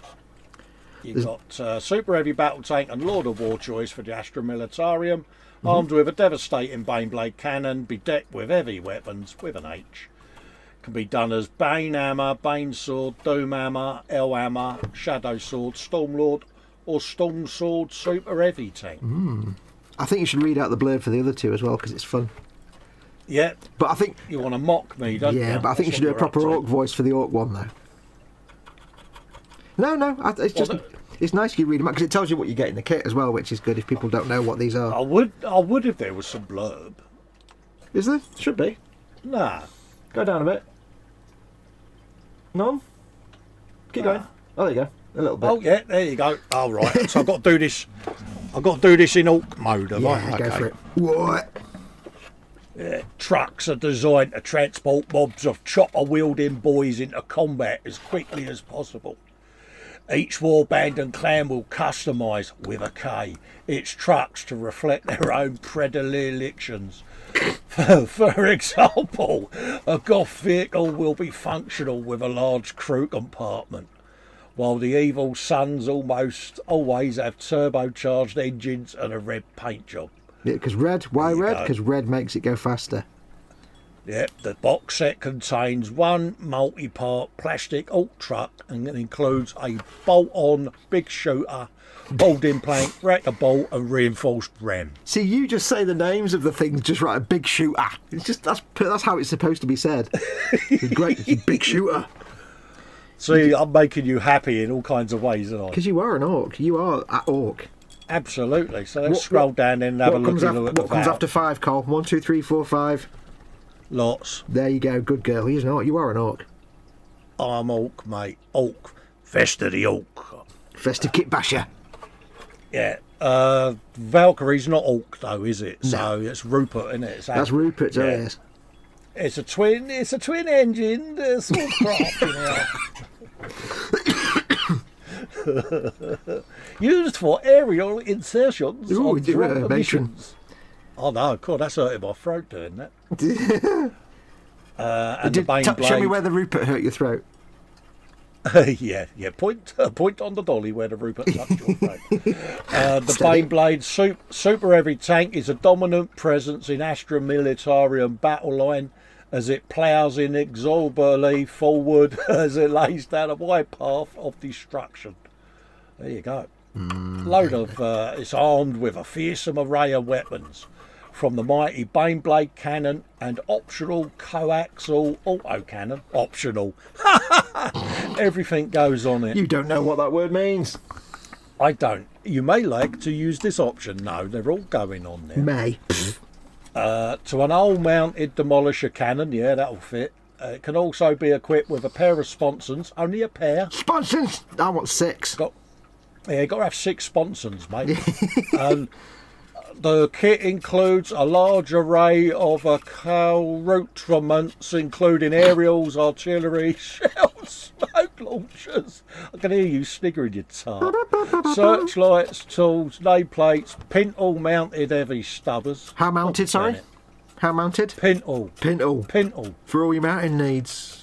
Yeah, on top of this, you also get 3 optional turret-mounted crew who come with a variety of heads, arms and weaponry, allowing you to make an officer, driver or a gunner. Optional. So quaint. And you folks have got your chance to win these kits. So, yeah, Yep. get in there. We will reveal how later. Absolutely. And what can I say? It's a Baneblade, Fox. Yeah. And why are you being able to win these things? Because you as guys as a community are so awesome that you made someone feel so welcome when they first joined the community that they decided to give something back. That's why you're getting these prizes, because you're really good, you're welcoming, and you're a nice community. You are the best community. Absolutely. You guys are just the best. And somebody's seen that and acknowledged that and has said, I want to give something back now. Absolutely. Because this hobby can be really nasty, and sometimes it can be not very welcoming at all. Yeah. Which Muse has got it sus. She says you put on all the things, then you print more, and then you add them as well. Yeah. Yeah. And then you wait for Fox to turn around and go, also, it needs a rope bridge. It Yeah. needs... While you're at it. Yeah. Oh, yeah. Yeah, it needs a crow's nest and a sail. So, yes, folks. We are sailing. We're not. I hate that song. Shut up. Nigel's saying, if I win the Baneblade, I will make a build series. Part 1 will be the build. Parts 2, 3 and 4 will be links to model making guru on how to paint it. I haven't done one. I haven't done a painting guide for Baneblade yet. I will do one eventually. Yeah. Because if these puppies sell, make no mistake, if these sell well, then I'll be doing more in the future. Because, you know, be stupid not to. Absolutely. If these actually sell when I put them on eBay, then I'll be like, I'm gonna do more of these and sell them. Chris is a git. He says, sounds just like Colin's regular voice. Thanks, mate. So you're basically saying I'm an orc as well. You are an orc. Like, if you had a gun, would you call it a rifle or would you call it a shooter? No, it's a shooter. Shooter. Yeah, exactly. Yeah, you're going out tooled up, isn't it? It's a shooter, isn't it? Going out tooled up, get some Dakar. I can't do the voice now. When I try and do the voice, I can't do it. When I don't want to do it, I can do it. You go out, you get tooled up, you get some Dakar. Yeah. Dakar. None of this namby-pamby far arsery gunnage. Proper tools. Yep. You don't carry a knife. To a gunfight. No, I mean you don't carry a knife. You carry a chopper. Yeah, it's a chopper. Get your choppers here. £3 per pound. Just don't sit on the gear stick. You know what I mean? Yeah.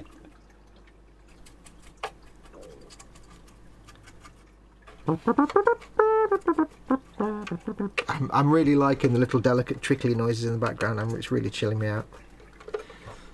I miss them. Oh, you can hear me fish tank, yeah? Yeah, it's nice. I like it. It's just nice. It's a pleasing, calming. You get the extra effort there because you get the extra thing of being able to watch the actual. Well, I'll say fish. I'd say snails, really, isn't it? Yeah. Fish isn't really an option at the minute. Yeah, I've got one fish left at the moment, but Doris is getting me some more fish. Yeah. Oh, lovely. She's like, don't kill these ones. Give them a chance this time. No, it's just how it is, mate. It happens. But the one that's in there was born in that tank. So Aww. He's my little baby. You need to get one of them. You need to get one of them jellies. That's the thingy. What's it? Gigantia. Yeah. That's like 30-foot long pasta things. It was amazing to look at. I can't remember what it's called though. Something dark side. I don't know. Something dark side. It's the dark side. Oh, that was good. That. Destroy them all.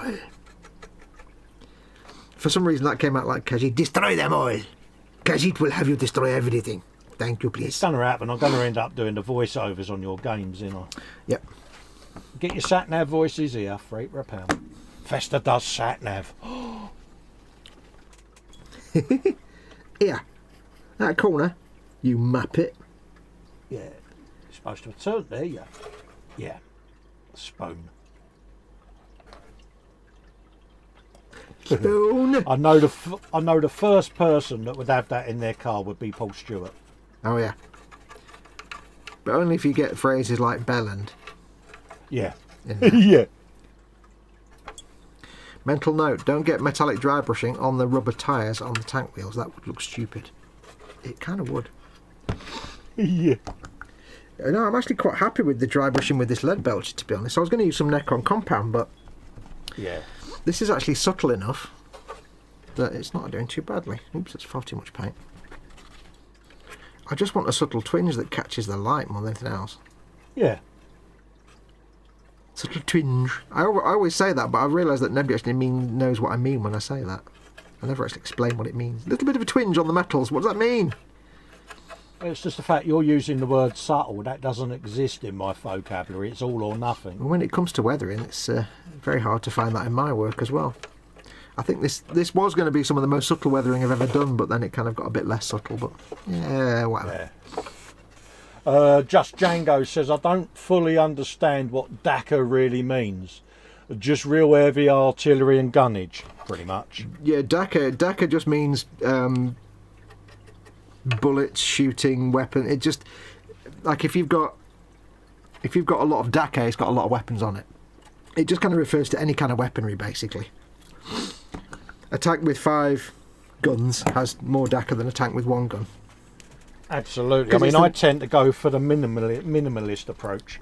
Yeah, it's kind of based on the noise that they make when they fire. Daka, daka, daka, daka. It's just like it's like a playground sound effect for machine guns. Because orcs tend to do a lot of just simple kinetic shooty bullets, more than complicated weaponry. Easy now. 4. Whoosh. Stand by, Captain. Docks away, Ginger.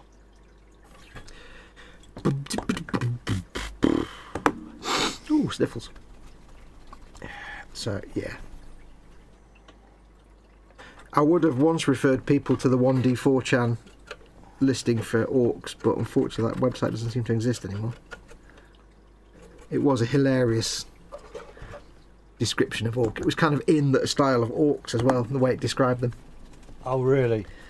Yeah, 1D4chan was always quite funny, but it seems to have vanished.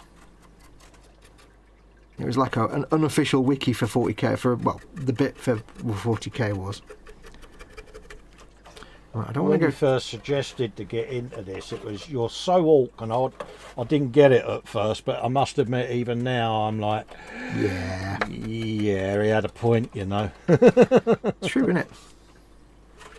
You have the mind of an orc. Absolutely, mate. Take that how you will.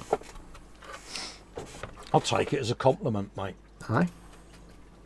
At the end of the day. I want to go really subtle with this. I might do some Necron compound later on these bizarre things on the skirts. Oh right, yeah. Just because it's, I don't know, it's a different colour to lead belcher. Necron compound's weird. It's good for getting that kind of scratchy, grainy effect. So many paints that I need to add to my armoury. Which ones? All of them. Yes. Yeah, pretty much. Well, yeah, you want me to order them all because you get the kickback. Well, I had never thought of such a thing, to be perfectly honest. There is method to your madness. I had not considered such a thing, but now you mention it, this is indeed a fact. I shall be doing a paint order at some point this week. By the same token, you should also be happy when I order a load of things. You should want me to do the same. Absolutely. Absolutely. Yeah, folks, we do have Goblin Gaming links on both our channels. Yeah. You can save 20% off the RRP. Mm-hmm. Games Workshop, Malifaux, Conflict 47, and the other one I can never remember. But they've got discounts on everything, basically, but up to 20% on Games Workshop. Conflict 47 and the other one that I can't recall. Dungeons and Dragons, isn't it? No, it's... can't remember. The one we can't remember. I'm thinking of like Chris the Dragon again. Yeah. I punch him in the kisser! So you roll to punch the skeleton in the mouth. No, in the kisser. The kisser is the mouth. Is it? What do you think I said? Absolutely. Move on. Wait, how do dragons kiss? Frightful presents! That's great. You kind of, yeah. But that's some very, very subtle dry brushing on there. This may take longer than I planned.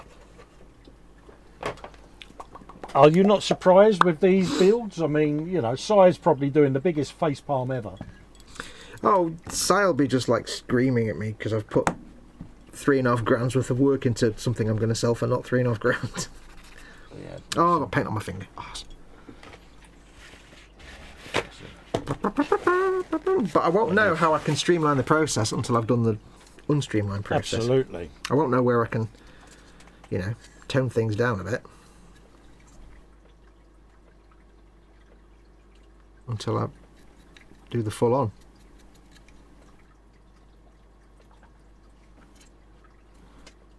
Be a bit more carefree with the turret. Excuse me. You're suitably excused. Please to be excusing. Thank you, please. Thank you. This really is just picking up, because the turret's not really in any kind of contact with much. This is really can be done as like an edge, picking out the edges here. Yeah. And I wouldn't normally do this with lead belcher, but because it's not going to get any more varnish over it, I can allow the lead belcher to shine. Shine like an angel. Shine like an angel in the sky. Like and subscribe. Like and subscribe.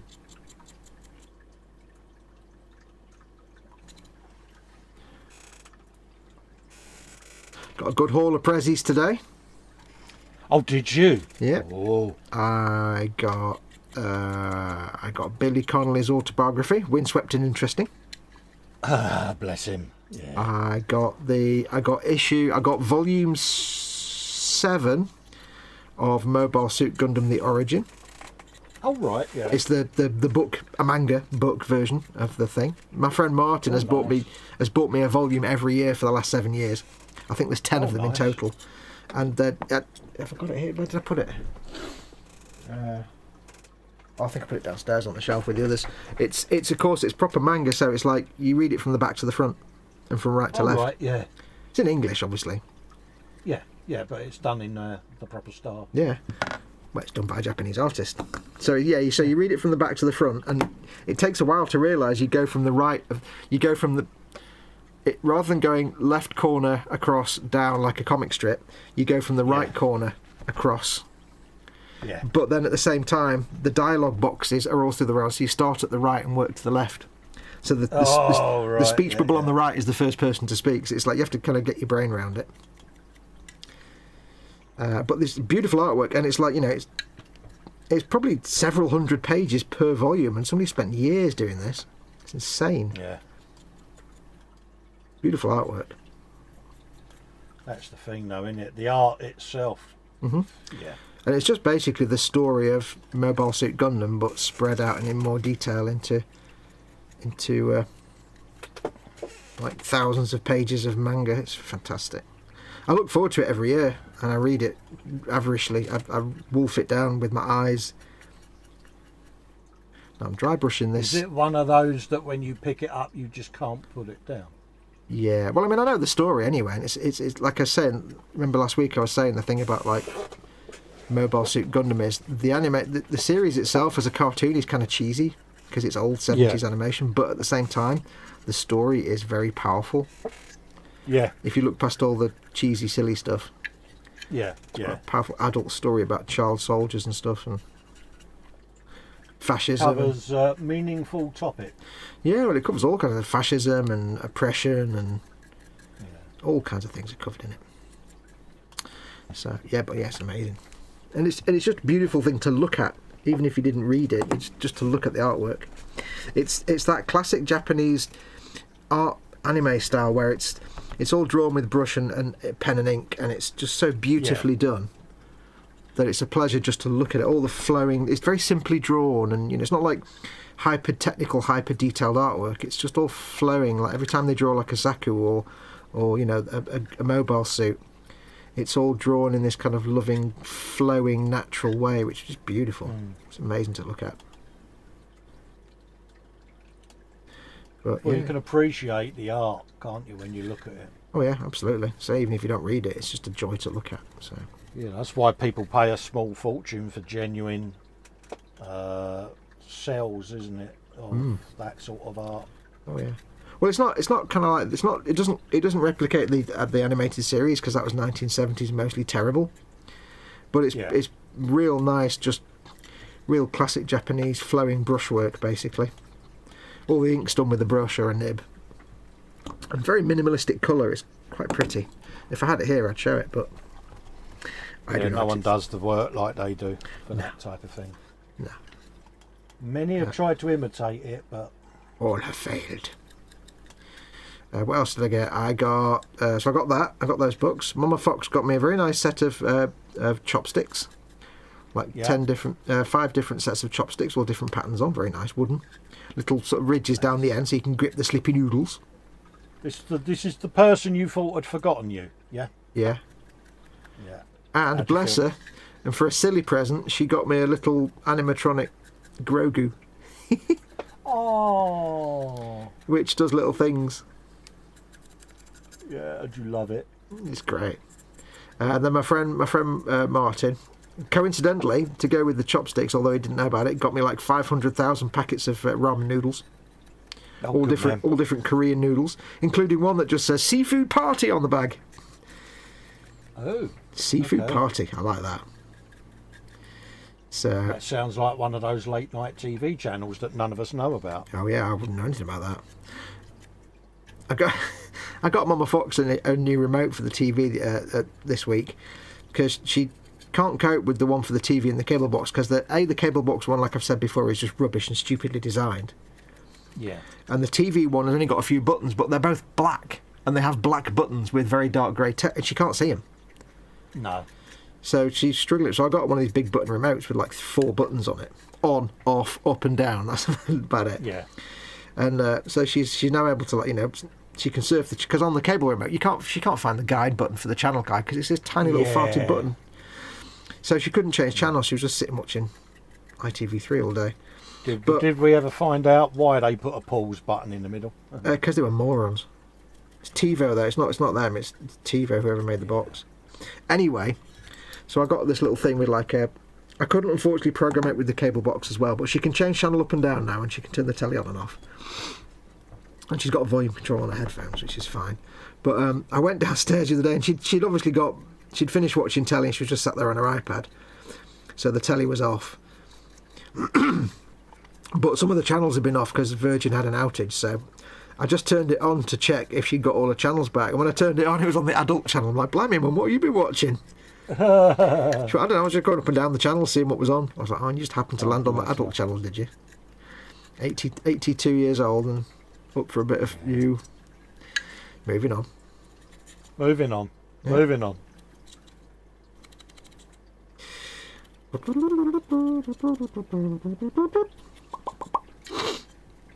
Oh, sniffles. There you go. And my friend Marty's got like a boy and a girl, little boy and a girl, and his son Max. I think he's about 3 or 4. His daughter and his son sent me a birthday card.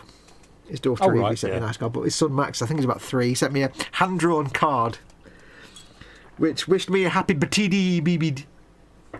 Oh, because he's learning to write. Happy batidi. Bless it. Sounds like the sort of card I'd send. Yeah, and it had a picture of a thing on it. It was lovely. Very lovely card. Oh. Bless him. I was like, oh, that's so cute. Right, I've got to sort something out with this stubber now, and it just looks like silver paint. I might have to go darker with it and then bring it back again. I don't know. I like to think that machine guns and things tend to be dark. So, I don't know. I'm a bit stuck on that one. So I'll leave it for now. Could you do any edge highlighting just to give the edges a touch? Well, I did it in like a silver colour, and then I dry brushed it after the dark wash, and it just made it all look like silver with the dark wash on it. It looks like it's been painted rather than an actual thing, so I might need to go over it again with a dark wash and just really black it down. I was debating whether to do a blue wash over it, but it'll just look blue then rather than blued. Yeah. It'll just look blue, which would be weird. I shall do some. So I'm just doing a bit of dry brushing on all the edges now, just to make things pop. Just to give it a bit of pizzazz. Yeah, well, I'm finding this lead belcher is actually... Oh, actually, you know, with this particular brush, it's going to take me a while, but this lead belcher is coming out really nice on the tracks. It makes the tracks look like rusty metal. When I first did the tracks, before I made the tracks, well, these were all like brown shades, and then I dry brushed it, but with a big brush, and they just came up looking silver. Yeah. Rather than looking like rusty metal. So what I might do, give it a try. Would it be worth using that approach then? Well, I'm thinking, because this little brush here, lead belcher, it just means it catches the edge. Because the thing is, in reality, there's so many flat surfaces on these tracks, all the tracks will be clean and silver because they're in contact with the ground, but then you just have silver tracks, it looks stupid. So it's kind of a workaround that I'm not going to make the whole thing silver, but I'll just try and catch. It's going to take me a while. I'm just going to catch the edges so there's at least a bit of a twinge. Yeah, but that's the thing, isn't it? Normally I wouldn't spend this long doing what I'm doing. Yep. So for me, it's But you know what? You're loving it.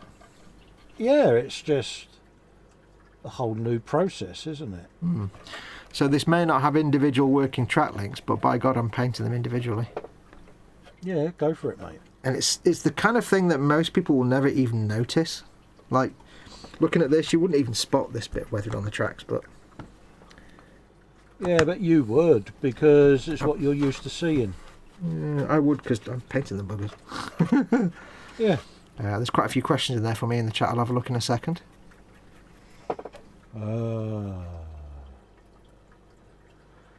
Medmar Markagent saying, if I may pick your brain, I have a question about gloss varnish. Mm-hmm. He has a used Razor Wing jet fighter. Previous owner had painted the whole Mini blue, including the canopy. Yep. He says, if I ever managed to strip it, I don't think the canopy would be properly transparent, and even then I wouldn't be able to paint inside the cockpit. So I am thinking, can I paint the canopy black and use gloss varnish to make it look like a stained glass?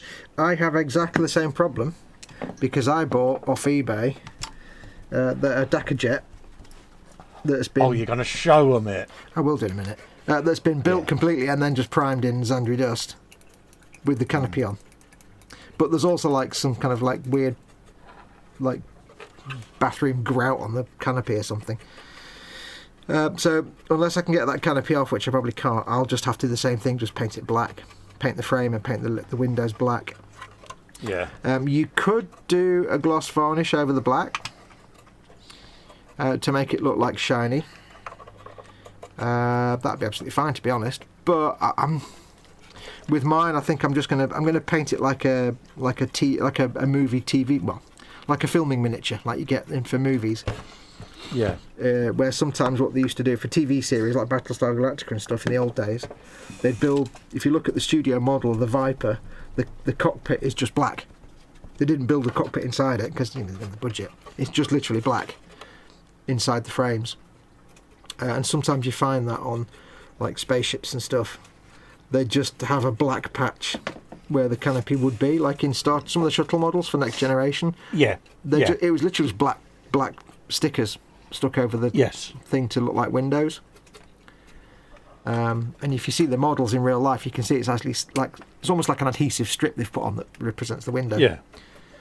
I think the runabouts were different because they had interior shots taken of them, but so I don't know if I'd do a gloss coat on it myself because it might just come out looking weird. But I'm going to paint mine black. I think that's as far as I want to go with the tracks. I don't want to take it any more than that. Maybe a bit of graphite in a bit.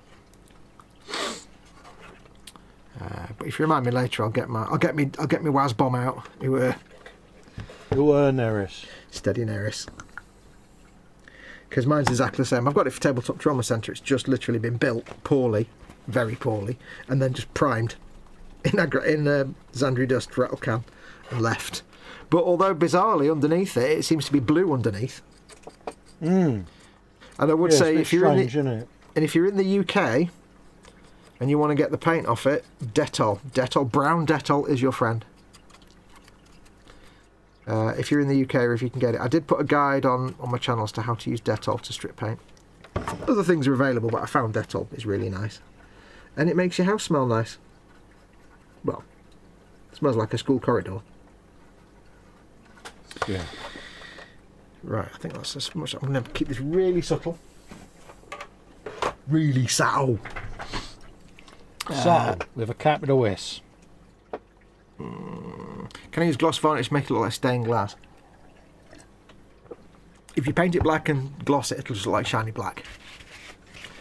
Some people like to actually paint effects on the canopies. They like to... I've never understood this. Why people paint canopies rather than just paint the cockpit inside. But there are people that will paint like glass effects. Like I painted the lenses here. They'll do things like they'll paint like a horizon, like a reflection in the windows, and they'll do that kind of sky to horizon effect. Or they'll paint it like a comic book where you've got the streaks of grey and stuff going down black. Yeah. So just to sort of simulate glass. So that's another way. If you were doing that, I'd maybe gloss it. But if you're just painting the black, I'd just leave it black and say it's like a shooting miniature.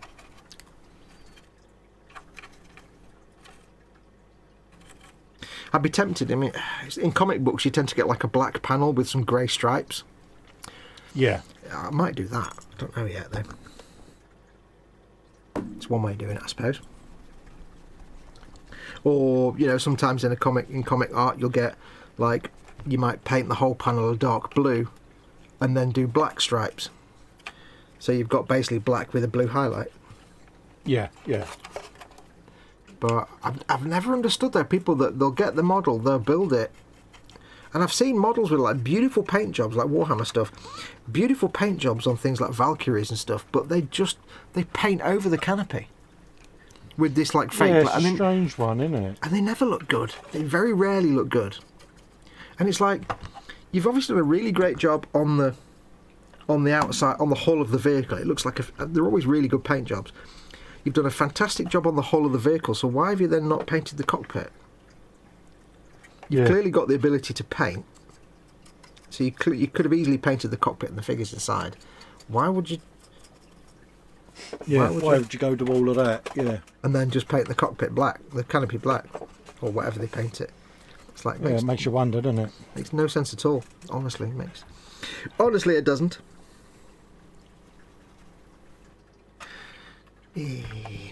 What would you do, Col? If you had a thing now with a canopy on it?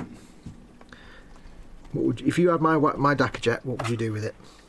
I'd just black it out, mate. Be done with it. Yeah. A bit of black. Yeah, because Assuming you're never going to fully strip it, because if you go too strong with a stripper, it's going to smoke the glass, isn't it, or frost it. Yeah. So I would just black it out, to be honest. I mean, the problem I've got with mine is it's got all that gunk around the cockpit, the canopy as well, which I don't even know what that is. Yeah, you're going to really have to go to town on that bad boy. Strip it first. Yes, you might actually be able to see what that crap is on the... And then you'll be able to see what it is. Oh, excuse me. I've got this feeling that they've stuck arrow dye in there for some reason. It could be just a big dot of super glue or something. It seems odd. It could be like, you know, polycement, proper tube polycement. Another thing that we haven't considered, it could just be hot glue. It looks a bit, it looks a bit crispy for hot glue. Hot glue is like bulbous and round, isn't it? It looks a bit crunchy and hard. It feels rock hard, if you pardon the expression. That's because you put that Baneblade up again, that's why. It's well hard. I'll get it out in a bit and show you. It's steady. Yeah, I know it's your birthday, mate, but, you know, I don't like surprises. I'll get it out and show you later. It's like and subscribe. Like and subscribe. My first porn channel, like and subscribe.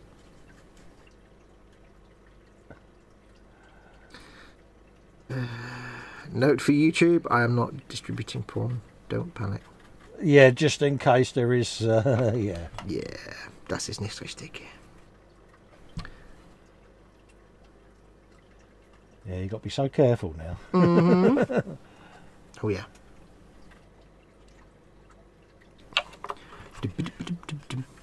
What are you having for your dinner, Cole? What's your belly? Pork. Pork, spuds, Yorkies. Oh, it's Sunday, isn't peas. it? Of course, so. Yeah, so it'll be the old pork roast, mate. Get the Yorkies out, because it's Sunday. Oh, yeah. Oh. Gotta have the Yorkies, mate. Oh. I do like a Yorkie. I don't like small dogs. I like big dumb dogs. Don't like small dogs. Yeah, I used to have a bulldog years ago.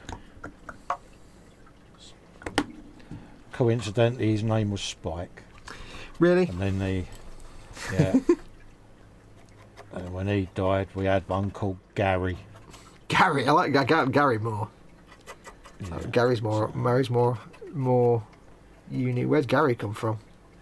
Just looked like a Gary. See, Gary's better than Spike. Spike's just Tom and Jerry, isn't it? Yeah, that's because I'm a huge Tom and Jerry fan. Strange enough. I never would have guessed. Yeah, but yeah.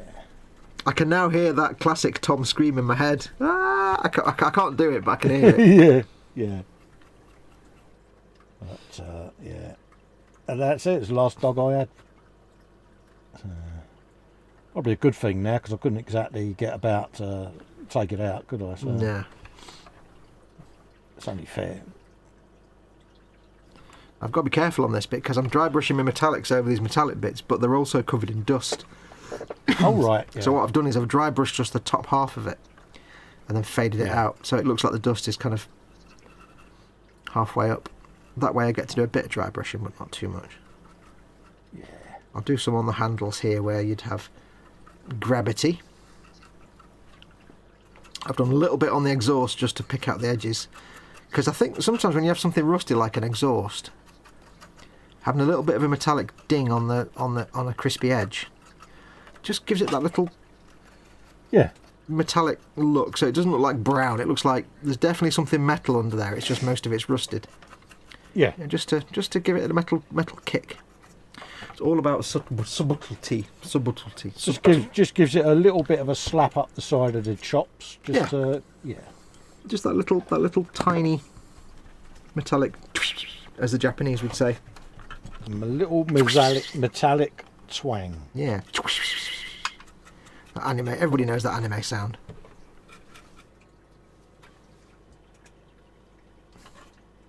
That way it doesn't just look like something painted brown, basically. Yeah. Metal on the steps, did I? We're completely ignoring chat.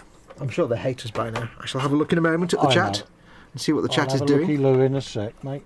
I shall have a look in a moment. What are you doing? You doing chipping? I am. I'll have a look in a minute. I'll have a look in a minute, mate, because you're doing fiddly stuff. I'm just slapping dry brushing everywhere. Minimal effort. I shall have a look in a moment.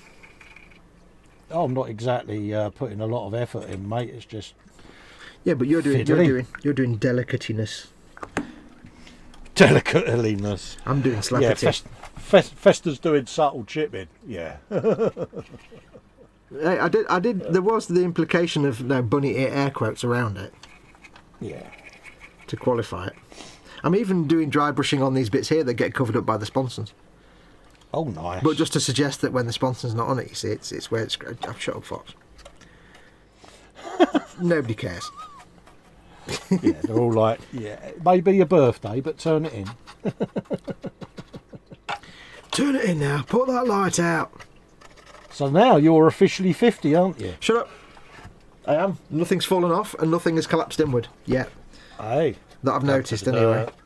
How does it feel? No different. Well... I haven't done any pooping yet today, so as far as I know, nothing's changed there. Although I believe when you get to tomorrow, I believe when you get old, pooping becomes a lot more of a thing in your life. Yeah. I'm told. I don't know. So I've not done. Your pooping life yet today. gets controlled by the porcelain throne. I've not done any pooping yet today, so.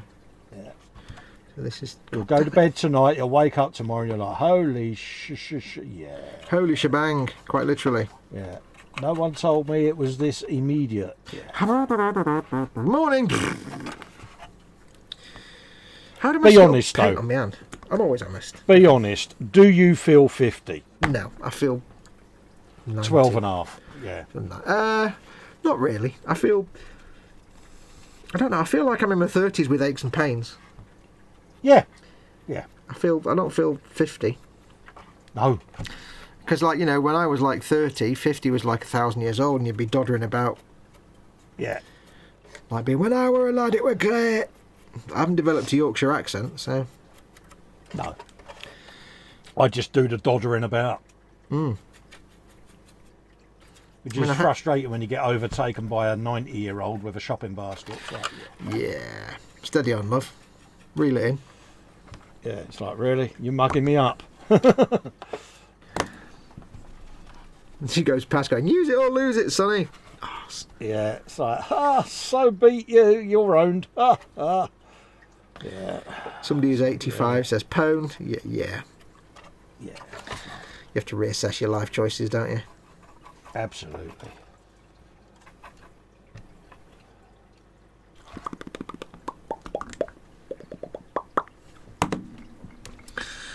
You do realise you created a monster by showing me how to do this. Never. Listen, H loves it. It keeps you quiet for like 12 hours. Yeah. Whereas before you'd be like, doing some chipping, I've done it. Oh, you're back, are you? Yeah, good. Yeah, you're back. What can I do now? Oh, Get out of my kitchen for a start. Yeah, I'm on my way. Don't touch that button. Oh, toast. Please, under no circumstances, press this. Why is that? Because I'll kick you in the ass. Okay, yeah. Yeah, the only consequence is because I'll kick you in the ass. That's the only consequence you need to be given. Just funny. You don't need to know what the actual real consequence would be. No, I don't need to know anything like that. Your ass will It's get just kicked. Yes, dear. I will agree. There need to be Or no be beaten. terms, just the declaration, isn't it? It's just, Absolutely. here's a boundary. Why is there a boundary? There's a boundary. Okay, love. Yeah. Good You enough know for the me. consequences, so why do you still do it? Why? Because I just want to test to see if you still mean it, dear. Why do you still do it? Well, because I'm the same as the man who designed a bicycle with a crossbar. We can't help it. We're Yeah. men. We can't help ourselves from being idiots. Yeah. It is the order of things. Can't help doing that, dear. You forget. I am 12 and a half. 12 and a half and totally stupid. That's what we do, because we're men. Ja, das ist richtig. Absolutely. Das ist richtig. Degunging a citadel pot. Ooh. No. All the fun times, you tart. You hussy. It is surprising how often you have to do it, isn't it? And it's like, I barely used any of the paint in this pot. Yeah. But it gunges up. Well, the more cack-handed you are as well, does also increases the... Yeah. It's like me trying to do this dry brushing and somehow I managed to cover my entire left hand in paint. I just don't even know how I've done that. It's because the paint comes out the Yeah. back of the pot. And I've got to be really careful where I put my hands. Yeah, they're not the greatest design, are they? At first I thought, I don't get what everyone's complaining about. And then it's like... Now I do. Yeah. Well, you don't think that it's going to happen, do you? You think, well, I'm not exactly scuzzying it about, but nah. Oh, yeah. You always think it'll never happen to me. I'm alright. And then How all much paint is wasted? and then your That's the trousers thing. fall down in public. You know what I mean? So, I I haven't thought about the drop a bottle route yet, but I can understand why people do it. Yeah, I can understand that. I just can't be arsed doing it because seriously, No. screw that. I think when I'm doing these tracks, I've discovered a perfect way to recreate ancient Egyptian stonework Oh, right. because it just looks like kind of the inside of an ancient Egyptian tomb when it's been opened for the first time and everything's a bit dusty and it's just, Yeah. they don't look like rusty metal, they look like ancient stone with a bit of dust and stuff on it. It's quite cool. I know that now. There you go. Next time you're painting an Egyptian piece of stonework, you'll remember this Yeah. day. Paint it in rust, in track primer, Vallejo track primer, and then a couple of layers of various earth tone enamels, and then done. You've got an ancient temple. Happy days. Happy days.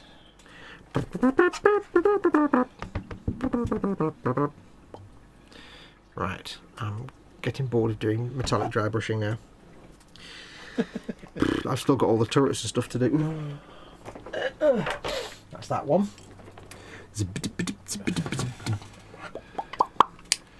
Is this that time you wished you had listened to Uncle Si now? And yeah, No, because I still would have had all this dry brushing to do anyway. But doing 2 Baneblades at once is a bit of a big ask. yeah. But it's giving you that variety, isn't it? To know that, yeah. Yeah. Plus, I'm enjoying myself, really, I am. Really, I am. Truly, I am. For a minute there, that actually did sound convincing. Yeah. Having some Murgatroyd, even.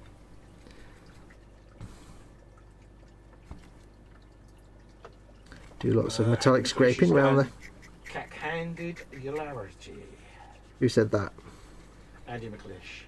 Cack-handed hilarity. Dibba, dibba, dibba. This is where I find I've got a big metallic bleb on my thing now because I've come off my finger onto the model. I can see it. I can see looking at it tomorrow and going, oh crap, there's a big fingerprint there. Oh. Now I've got to do battle Andy. damage. Andy McLeish has said 2 Baneblades at once. Foxy McTwoblades. Approved.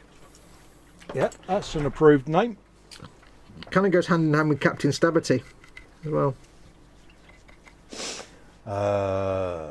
Noel saying afternoon, everyone. Hope you're well. Happy birthday, Fox. Have you started using the Zimmer frame or your walking stick yet? Bizarrely, we have a collection of walking frames and sticks in the house, but not for me. Yeah. But if I need one, I know where they are. Absolutely. You know where to go, mate. Yep. I think this may take a lot longer than I thought originally. This final step of metallic twinges. I don't know if people will see on camera, but I even hand painted some text on this. On the back where it says Krieg. I had to hand paint Krieg. Oh, nice. And it's not very good. How people do proper Gothic text on this is Christ knows. Got no idea how that works. Some people actually do proper like Gothic lettering and stuff. Yeah. And they do lots of words, like it might say, Indomitus or something. It's like, Yeah. how do you even begin to do that? I don't know. It's when you see the iris and all of that lot on the really tiny figures. Like, how are they doing that? How do you paint eyes? I totally don't. Ah, the Foxx method. It's like, how the hell did you do that so small? Either they've got the best magnifier in the world or they've got one of those really big eyes. Or they've got a pack of eye decals. Yeah. You can get like packs of manga eye decals, but I wonder if anybody else makes like Games Workshop scale eye decals. Well, Archie used to do a range of different sized decals, didn't they, for eyes? But I don't know whether they're still going. Yeah, I've got some. They're still around. Oh, hello, right. Mama Fox. She can't hear me. She's got headphones on. Oh, bless her. She's in full dance mode. I don't think dancing is something that she's going to do anytime soon. Bless I've her. got all these sponsors to do. Oh, I forgot about that. The thing with Baneblades, it's like the full armour Unicorn Gundam. You get almost the way there, and then you remember you've got all the weapons to do, and you're like, oh. I need to give this brush a Now I rinse. know why you mocked me when you saw how much stuff you was convincing me to add to my Insane Blade, and you went, it's not me that's got to paint it. It's like, Yeah, it's true. Right, I'm going to cheers, mate. clean this brush off. I have to give Army Painter credit. These dry brushes they've got, I give them some abuse, and yet they still come out clean when I eventually get around to cleaning them. Although this one's a bit battered now, unfortunately. But they do seem to survive my ham-fisted dry brushing. Once properly cleaned out with the cleaning products. Yeah. Although They seem to do the job. I think I may have taken this one past its limit though. It's a bit bent now. I think I may have got a bit. Oh, you got a proper aggrieved with it, did you? Yeah, I think I'm going to go out for wash my hand before I start getting paint everywhere. So I'm going to put my microphone on mute and go and wash my hands. Back in a second. Yeah, no worries, mate. I'll do a bit of chat dollying for you. Let's just clean me brush. Dum, dum, dum, dum, dum. Let's have a little looky-loo at what we've got here. Scam Modelling Chaos, 2 Baneblades and Foxx, the sort of threesome only he could enjoy. Absolutely. Well, he is a man of a certain age now, so yeah. EC Idaho saying, Foxx, that's a sign of old age. You develop a Yorkshire accent. Philly says, mine are all in dropper bottles now. As a quick question then, Phil, did you waste much paint when you decanted them in? Out of curiosity, or did you thin them down before you decanted them? I'm intrigued. Andy McLeish says, no, you need to see a doctor. Andy says, exit stage left even. Graham McRobert says, right, admit it, who's turned into Yosemite Sam when a build wasn't going right? I have. I'm returned. Yeah, I must admit, I lost my rag with a build one day. I've never launched a build or thrown a build away. But I did amble out the man cave in a slightly poor attempt at stomping off. And I ended up pacing up and down the garden, giving it the proper Dick Dastardly to myself. And my neighbour was out back and went, are you all right, mate? And I was like, yeah, the reality dawned. Yeah. I've thrown Graham McRobert says it would be funny to hear Fester letting it go like Yosemite Sam. And Andy's saying, Colin going mental on a build would be comedy gold as a blooper reel. Oh, I've got quite a lot of footage that I am going to cobble together and do to upload the blooper reel. The looper reel.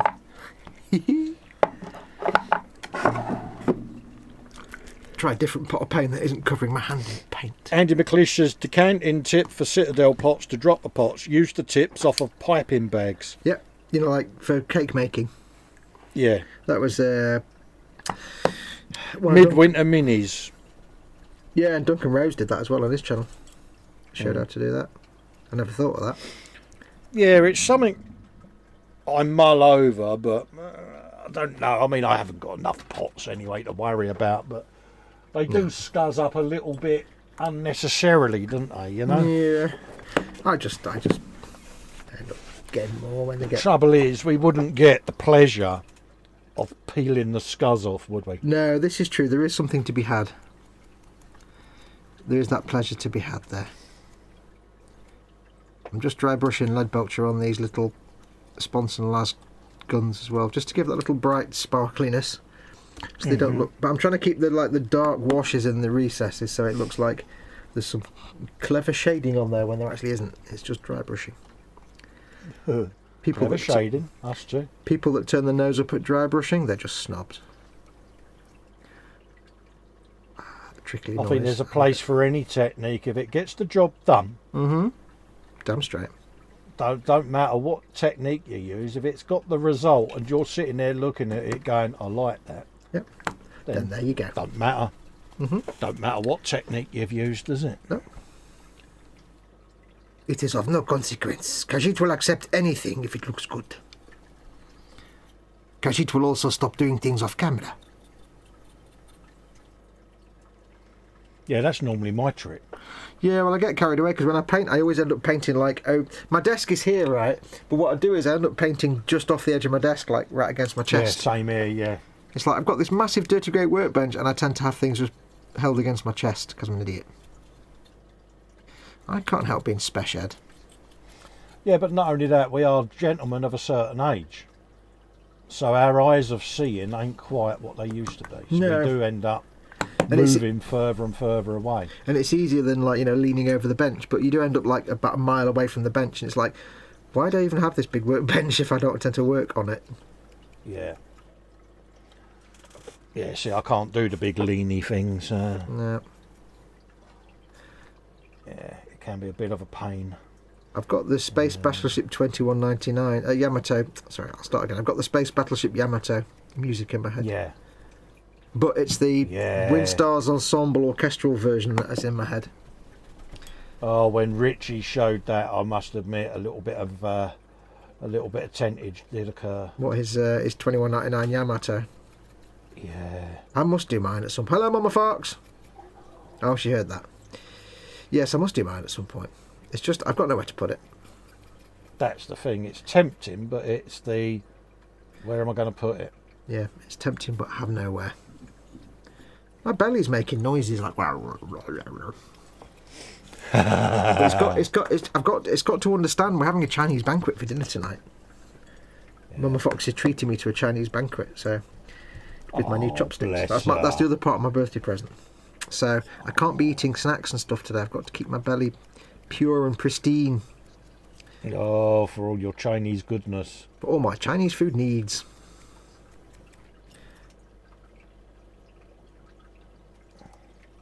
Bless her, she looks after you. Alright.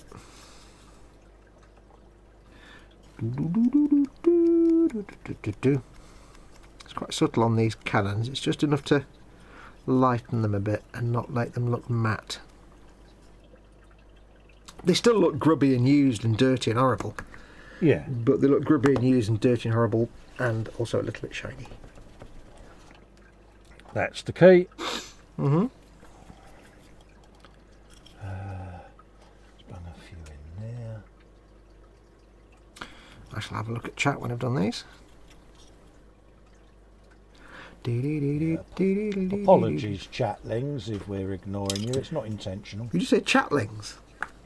Chatlings, yeah. I like that. I like that. Chatlings. Yeah, chatlings. Chatlings. Right, guys, you're all now officially chatlings.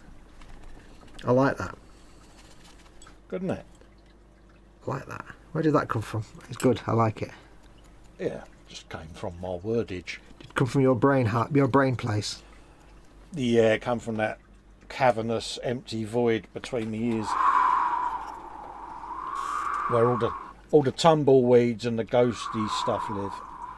Echo, echo, echo. That's it. You got it. We're going into Fester's brain. Bring a very large flask and some Yeah, sandwiches. you can hear the howling coyote. Just before you go in, just by the base of the ear, there's a little kiosk that sells flasks of tea and salmon paste sandwiches. It would seem appropriate. I want salmon paste sandwiches. That's how you know I'm a child of the 70s. Yeah.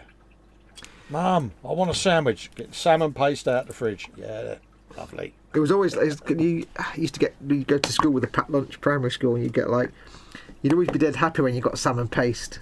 But you'd always be really sad when you got like beef paste, and you'd be like, beef paste sandwiches. Oh. Because that was boring.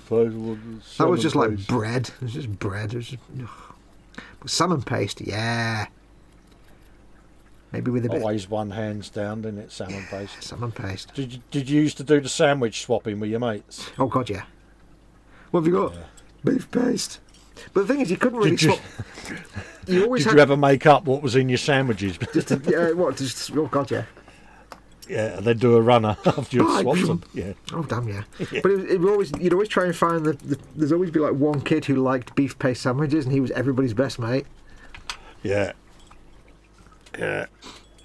What are you going then? Salmon paste. Oh, you want to swap them? Yeah, all right then. Oh, what you got? And it was like, there was always the kid that got the exotic crisps that nobody ever heard. You ordered like a packet of crisps in your packed lunch. Yeah. In those days, it'd be a pack of like like Walker's crisps, or I can't remember the Salt seven. and shake. Salt and shake, yeah, or squares, KP squares. Yeah. But whoever had the KP squares was always the exotic kid, because it was like the exotic end of the crisp spectrum. Yeah. But then there's always the kid who had like the really crap cheap ones that nobody ever bought because their mum went to like Luxy store or something. Yeah. Got like a box. Yeah. A box of Londy's own brand. Well, not Londis, but yes, that kind of thing. Like whatever their local had. Like a bit like having a Panda Pop in your packed lunch rather than a can of Coke. But yeah, for some reason, like Square crisps and Salt and Shake were like exotic, rich crisps for the rich kids. Oh yeah. You'd be always like, oh, he's got Salt and Shake. Oh, Salt and Shake. Yeah. In the top trumps of crisps, they were the winners. I never had Salt and Shake, but I never had the cheap. No. I never had the cheap ones either. I always had like Walkers or KP. Squares used to be the ones I normally got one. And occasionally somebody would have Whatsits. But for some reason, when I was in primary school, for some reason there was like one of the kids at primary school. There was a Welsh kid, and it was always him that had the Whatsits. And I always for then associated Whatsits with being Welsh. Oh, I'm falling out. Hang on. Doodaloo, back in again. No. Stand by. And we're back. And we're back. Yes, so because it was the Welsh kid that always had the cheesy Whatsits, for some reason I always associated cheesy Whatsits with being Welsh. Yeah. Like, like cheesy Whatsits. In my children's brain, I thought that you could only get them from Wales or something. I don't know why. Oh, bless you. Yeah, Mum, can we move to Wales? Why? Because that's where the cheesy Whatsits are from. There's a kid called Gareth Jones, I think his name was. He said, "There's lovely." Oh, it's not a very Welsh sounding name, is No, we had to. We only found out when he told us. There's lovely. But he always had the cheesy Whatsits. We're like, where'd you get them from? Foreign crisps? Oh, they weren't. We could have bought them from our own corner shop, but we just go in and buy cheese and onion and then forget. Because cheese and onion was the crisp to have. Oh yeah. And this was in the days when cheese and onion was a green packet, and rightly so. Yeah, before they cheese and onion should be green. Yeah. Salt and vinegar is blue. Yeah. Anything else is heresy Why did they change? because of nonsense. Because that really winds me up. I blame the It's Americans, like, even though it's nothing to do with the Americans. It was like, they used to be a different colour. And it's like, no, they didn't. Yeah, they did. Salt and vinegar was always blue, and Yeah. cheese and onion was always green. Yeah. Probably Because salt, some weird... because think of it, when you get salt and pepper, the salt shaker is blue. Duh. Yeah. And cheese, should never be green, but, you know, hey. Cheese was green because that's the one thing cheese should never be when you eat it. Right, I think I've done all the lead belcher dry brushing. Woo! Oh, you ledge. Oh, no, not all of it. Hang on. Yeah, he's found some more. Salmon paste and cucumber sandwich. Oh, God, yeah, cucumber. I forgot about having cucumber. Yeah, cucumber sandwich. EC Idaho says beef paste like devil's apple. No, beef paste. Do a Google search, or if somebody can put a link in chat, one of the mods, if anybody's in is a mod, can put a link in for Shipham's beef paste. Shipham's pastes. Imagine it's just a spread. It's like a spread. It's a uniform, homogeneous brown spread that tastes nothing like beef. Imagine if you took corned beef and made it into a paste, basically. And it's salmon paste was quite nice, it had a flavour to it, but beef paste was like, ugh. Nobody liked beef paste. And when I was at primary school, they didn't have pizza paste at that point. That was later when that came in. Do you remember that pizza spread? Oh, yes. Somebody invented like a spread for your sandwiches that was like pizza flavor. It didn't taste like any pizza, but it tasted really nice.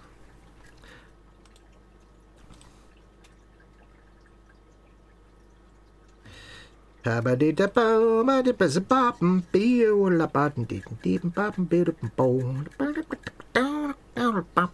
where that came from, but I bet you enjoyed it. I did. You have to say yes because it's my birthday, bitch. I am just agreeing with everything you say. Because it's my birthday. Because it is your birthday, yeah. Bitch. We have barbecue Lay's chips here in the colonies. Lay's is the same as Walker's. It's the same brand. I think Lay's bought Walker's, so yeah, Lay's and Walker's are the same. But There you go. Have you done some links for beef paste? Oh, look at that. Chicken spread, salmon spread, crabs. I remember crab. I forgot about crab spread. Sardine spread was horrible. Oh, no. And that's the proper 80s label, 70s labels, isn't it? Yeah. Yeah, so actually, no, sardine spread was all right. Chicken spread was the worst one. I take it back because beef spread was bland, but chicken spread was just like cardboard. It was horrible. And just so you know, the little pots are about that size. Yeah. And you go like one sandwich, and half a pot. Chicken gone. spread was like arse in a jar, wasn't it? Yeah. It's like, Look, because your mum, because they had like these little pots of the spread, and of course this is 1970s when everyone was poor. Your mum would make like 350 sandwiches out of a pot this big. So when you got like your when you got your chicken spread sandwich, not only was it chicken spread, which tastes like cardboard, it tastes like dust in a spread. It was also like a molecule thick layer because she made that stuff last. Oh, yeah. Yeah. My mum, I reckon, could slice. She could easily slice a slice of ham. Oh, God, yeah. You know what I mean? Oh, she was epic, mate. I'm thinking now the sardine was actually quite nice. The sardine and tomato was actually quite nice. I'm thinking, I can't remember. Golden Wonder Cheese and Onion Crisps, Arnie? Oh, God, yeah. Absolutely.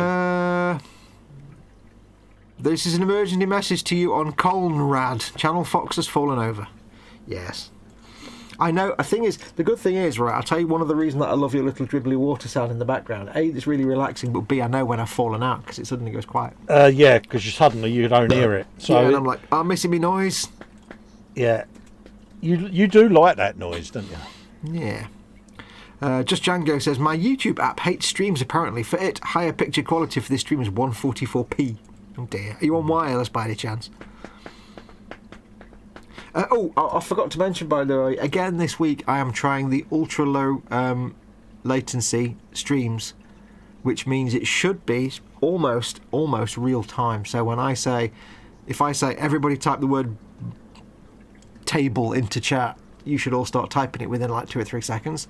So do let us know again, because nobody did last week, if you're getting lots of buffering or anything like that.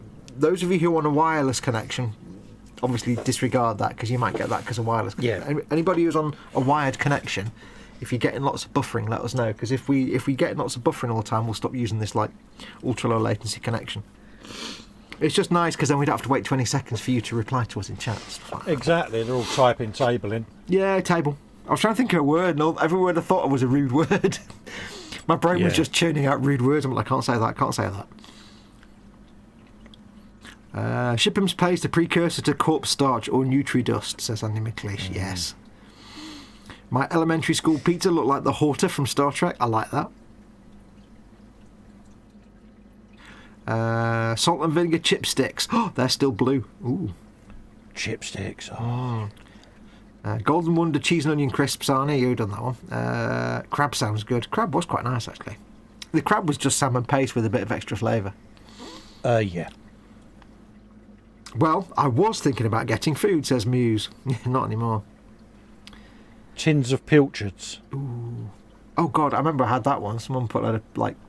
You get the little... Was it pilchards in the tin where you could eat them whole and just pull them out? Or was that little sardines? Sardines. I think I had a sardine sandwich once. I'm like, what the hell is that? I can't eat that. Yeah. It's got a face or something, I don't know.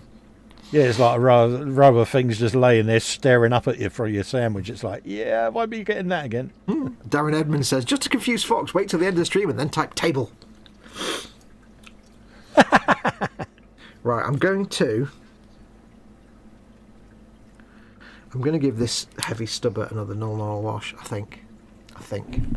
I'm going to risk it for a biscuit. Make it darker. You're going for it. Yeah, because guns shouldn't be silver, they should be dark colour. You know what I mean? So yeah, gunmetal. No, it's going to go black. It's going to go matte when I put the wash on, but then I'll go over it with a very delicate dry brush. I might go over it with some duraluminium so that the highlights are really high, but the rest of it is like black. But then again, you see, guns are still shiny even in the black bit. Maybe I should do some gloss. Maybe I should do gloss non-oil. I do not know which one to do. It is most confusing. Shame Adeptus isn't in it, no, because he's got quite a keen eye for gunnage, and he.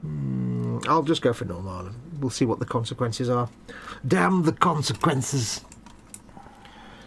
Let the chips fall where they may fall. That's a rubbish brush. It's like rock hard. That's no use, is it, spoon? It's not hard. Me. It's rock hard. Me. I'll grab a random brush. Me. It's also the worst possible brush I could have chosen. Yay. Yeah. There we go.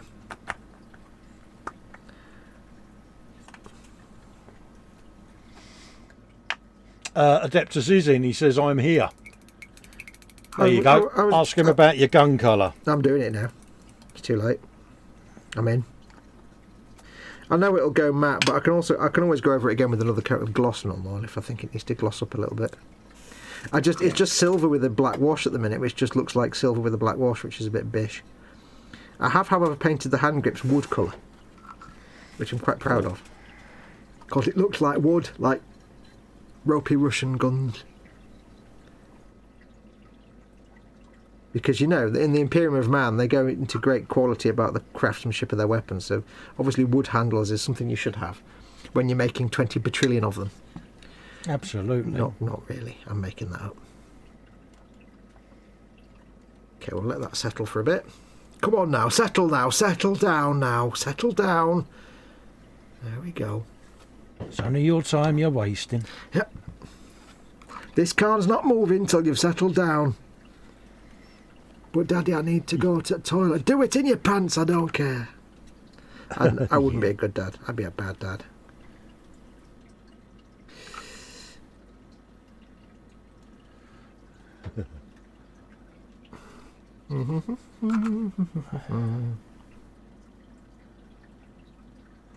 Yeah, that moment when you knew you went to your PE class, you opened your school bag and your mum hadn't put your football kit in. Well, I managed to avoid PE in school, so I was quite lucky. Yeah. Yeah. You would either get the loaner, which was the worst fitting set of PE kit, or it was underpants. Pants. Yeah, you've got to do it in your pants. I remember in the 1970s and 1980s, it was underpants. because everybody in the 1970s and 80s had Y-fronts. We didn't have boxer shorts in this country at that time. They didn't exist. No, didn't exist. No. So everybody would have the bright purple underpants with white piping. Yeah. So you'd see like the field, all the boys running around on the field doing their whatever their exercise was, the football or the whatever rugby or whatever, and there'd be one in the middle of winter running around in his purple underpants with white piping. Quite embarrassed, mortified. Yeah, it was like, no. You'd get home to your mum, have a good day. It's like, no, I didn't. You've got to put my PE kit in. Have I got to do everything for you? Well, I do it with pants. And that's the thing.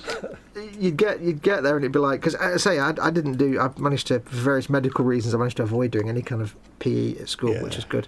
But the kids who always ended up with that, it was always a case of they'd have everything in there apart from the shorts. They'd have the trainers and the socks and the t-shirt. It'd always be the short, and they'd be like, "Oh, Mum!" You'd always hear some kid go, "Oh, Mum! She's forgot me pants again."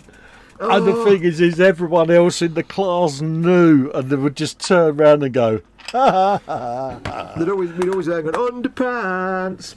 Yeah, go to his pants, get his pants. Always be one. Anyone got any spare shorts? That used to be the one, wasn't it? It's like, no. But even if you did have spare shorts, you wouldn't tell them that. You wouldn't tell them that because it wasn't you that was doing PE in your pants. Nobody ever had spare shorts, and that was the law. Yeah, it's like, no, you can't give them spare shorts, mate. If you did, the rest of your friends would disown you. Yeah, you'd just get beaten up. Yeah, what'd you go and do that for? He would have had to do it in his pants. He wouldn't do it to you. The thing is, it was even more. Well, it was even funnier. Although nowadays it'd be child abuse. When he was at secondary school, and there'd always be some kid who had no shorts, and it was cross country run time, where they go out of school and round the local fields and stuff, and it'd be like, they used to make them do it, and it's like that's in their underwear in public, and it's like, oh, it's harsh. Yeah. But that's what they did. That's what the 1980s. Oh yeah, you'd be running down the street in your gruns, and your next door neighbour comes walking past. You know, and you're like, oh no. Hey, next door neighbour's seen me in me Y-fronts. In your purple with white piping. I know. Flat black with a silver dry brush, says Adeptus Latrina. Yeah, I'm darkening him down. I'm going to do a very delicate a dry brush, but I might use some duraluminum so it doesn't have a texture to it, and it's just the specular highlight. I like that word, specular. I'm amazed that we're not more traumatised, by 1970s school rituals. The thing is, we might be, but we just don't realise it because we just think we're normal. How would we know? Yeah, it's just the point where we both tried to convince ourselves that it never affected us at all. It never affected us at all. What am I doing now?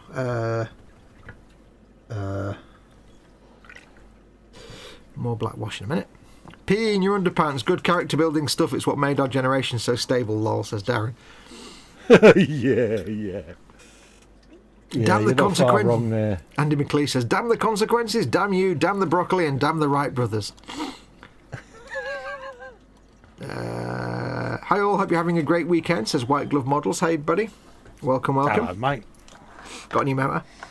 Philly says, these new Def Copters are feel worryingly delicate, just one point of contact to the base and very top heavy.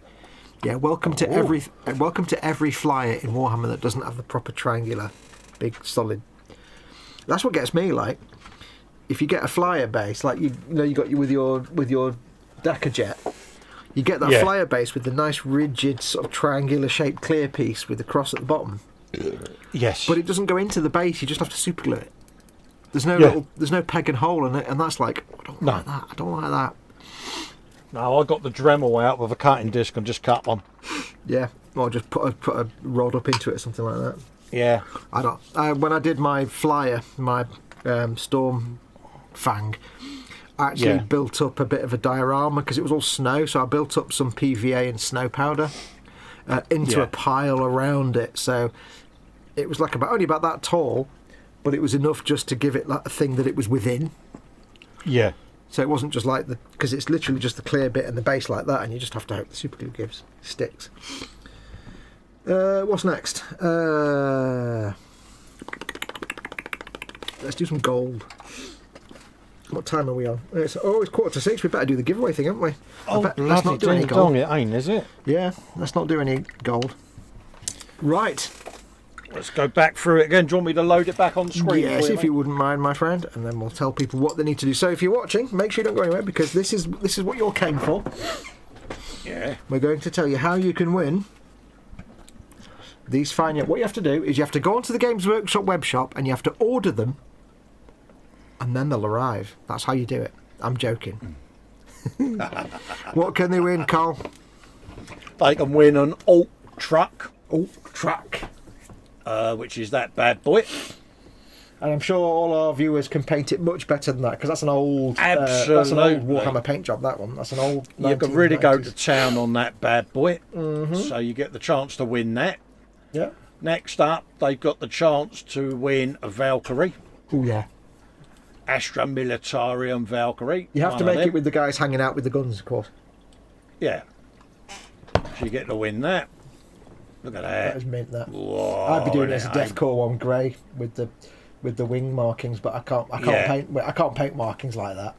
They used to do it. Absolutely. I think they used to do a decal set on Forge World, because there are Forge World variants of this kit, which use Yes. this kit as use this kit as a plastic base, but add things to it. So I think Yeah. but they don't seem to do their decals anymore. So Yeah. So yeah, you get the chance to do that. how big is the Valkyrie model making, Guru? Colin can show you in a minute, maybe if he's got it there. Yeah. I've got one just to one side. Excuse me.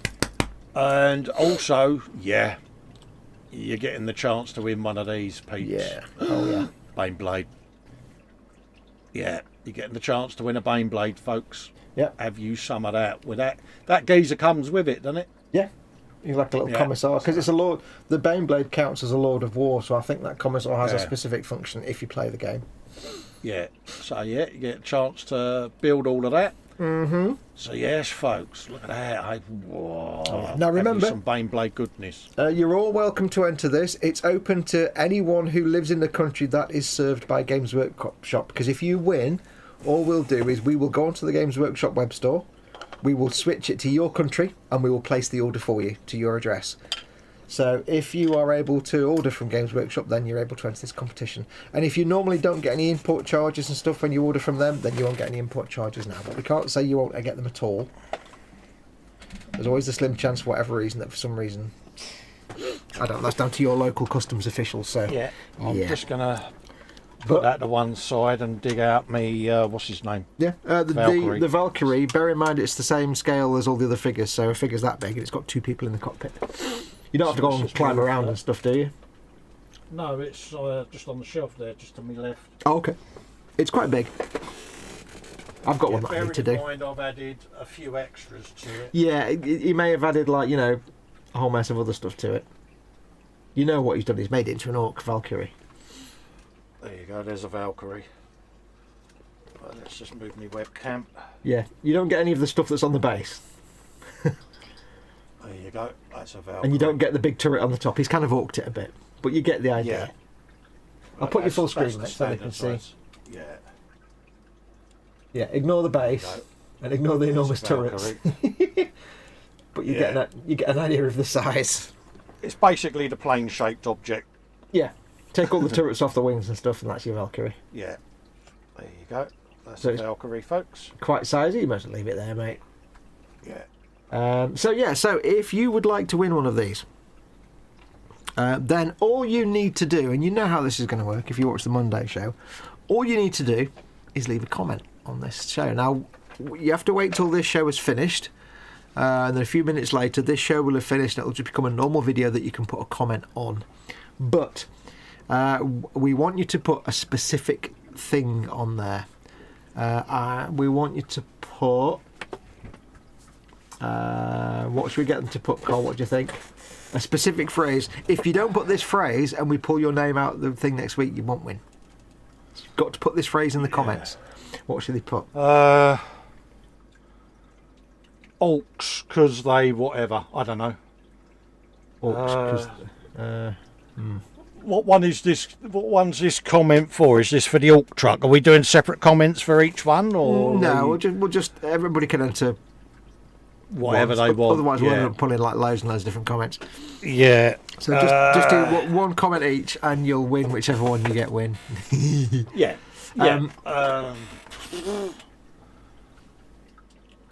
Because we haven't thought this through at all. No. How about just give me the shizzle?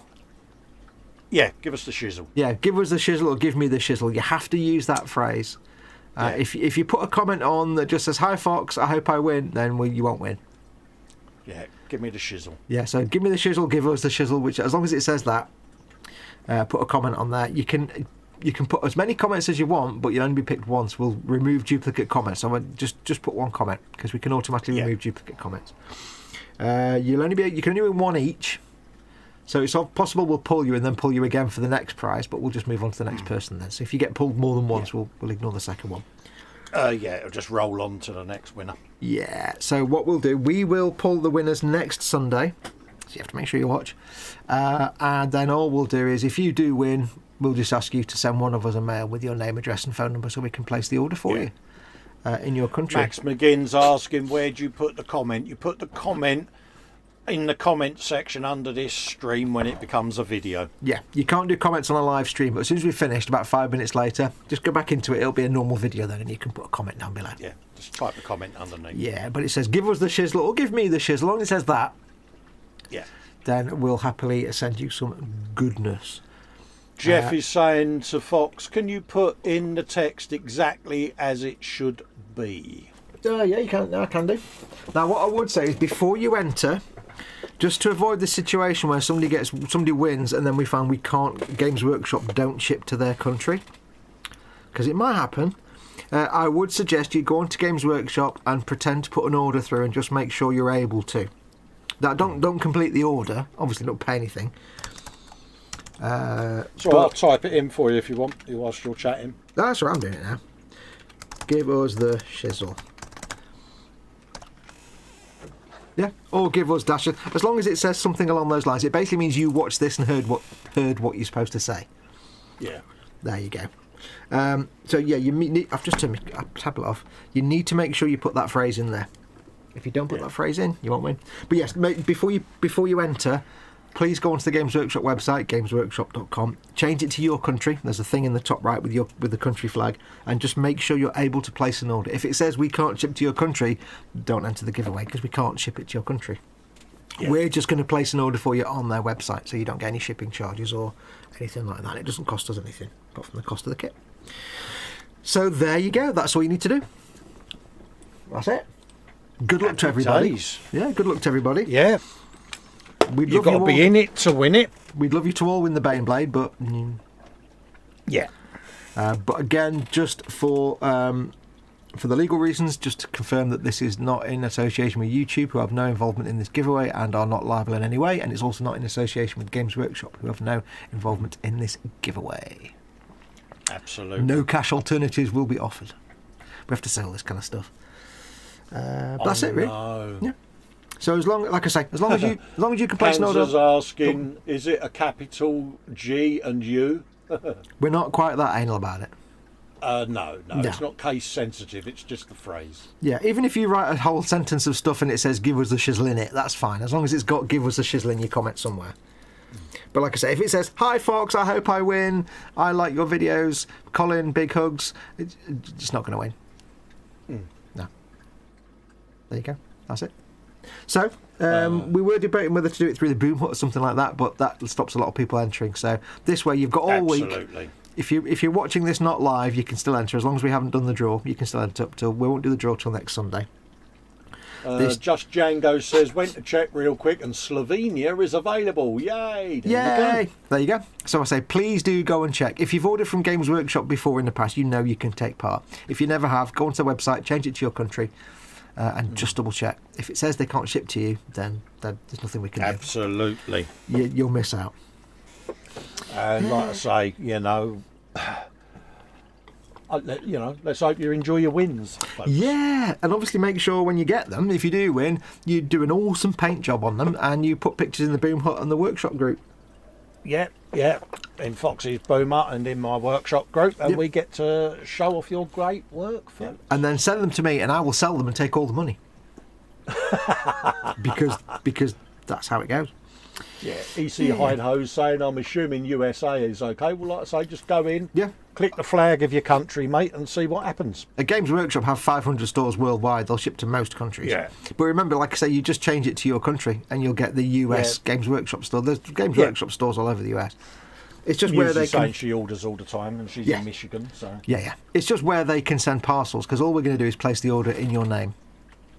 So, or literally, I will place an order from my account, but in your name, to your address. But I will say that I'm in the US, or I'm in, Slovenia, or I'm in Bangladesh, or Istanbul, or somewhere, not Constantinople. But of course there is always the possibility then if for any reason we pull a winner and then we find they cannot have it shipped to them, we will then just be forced to go and pull another winner.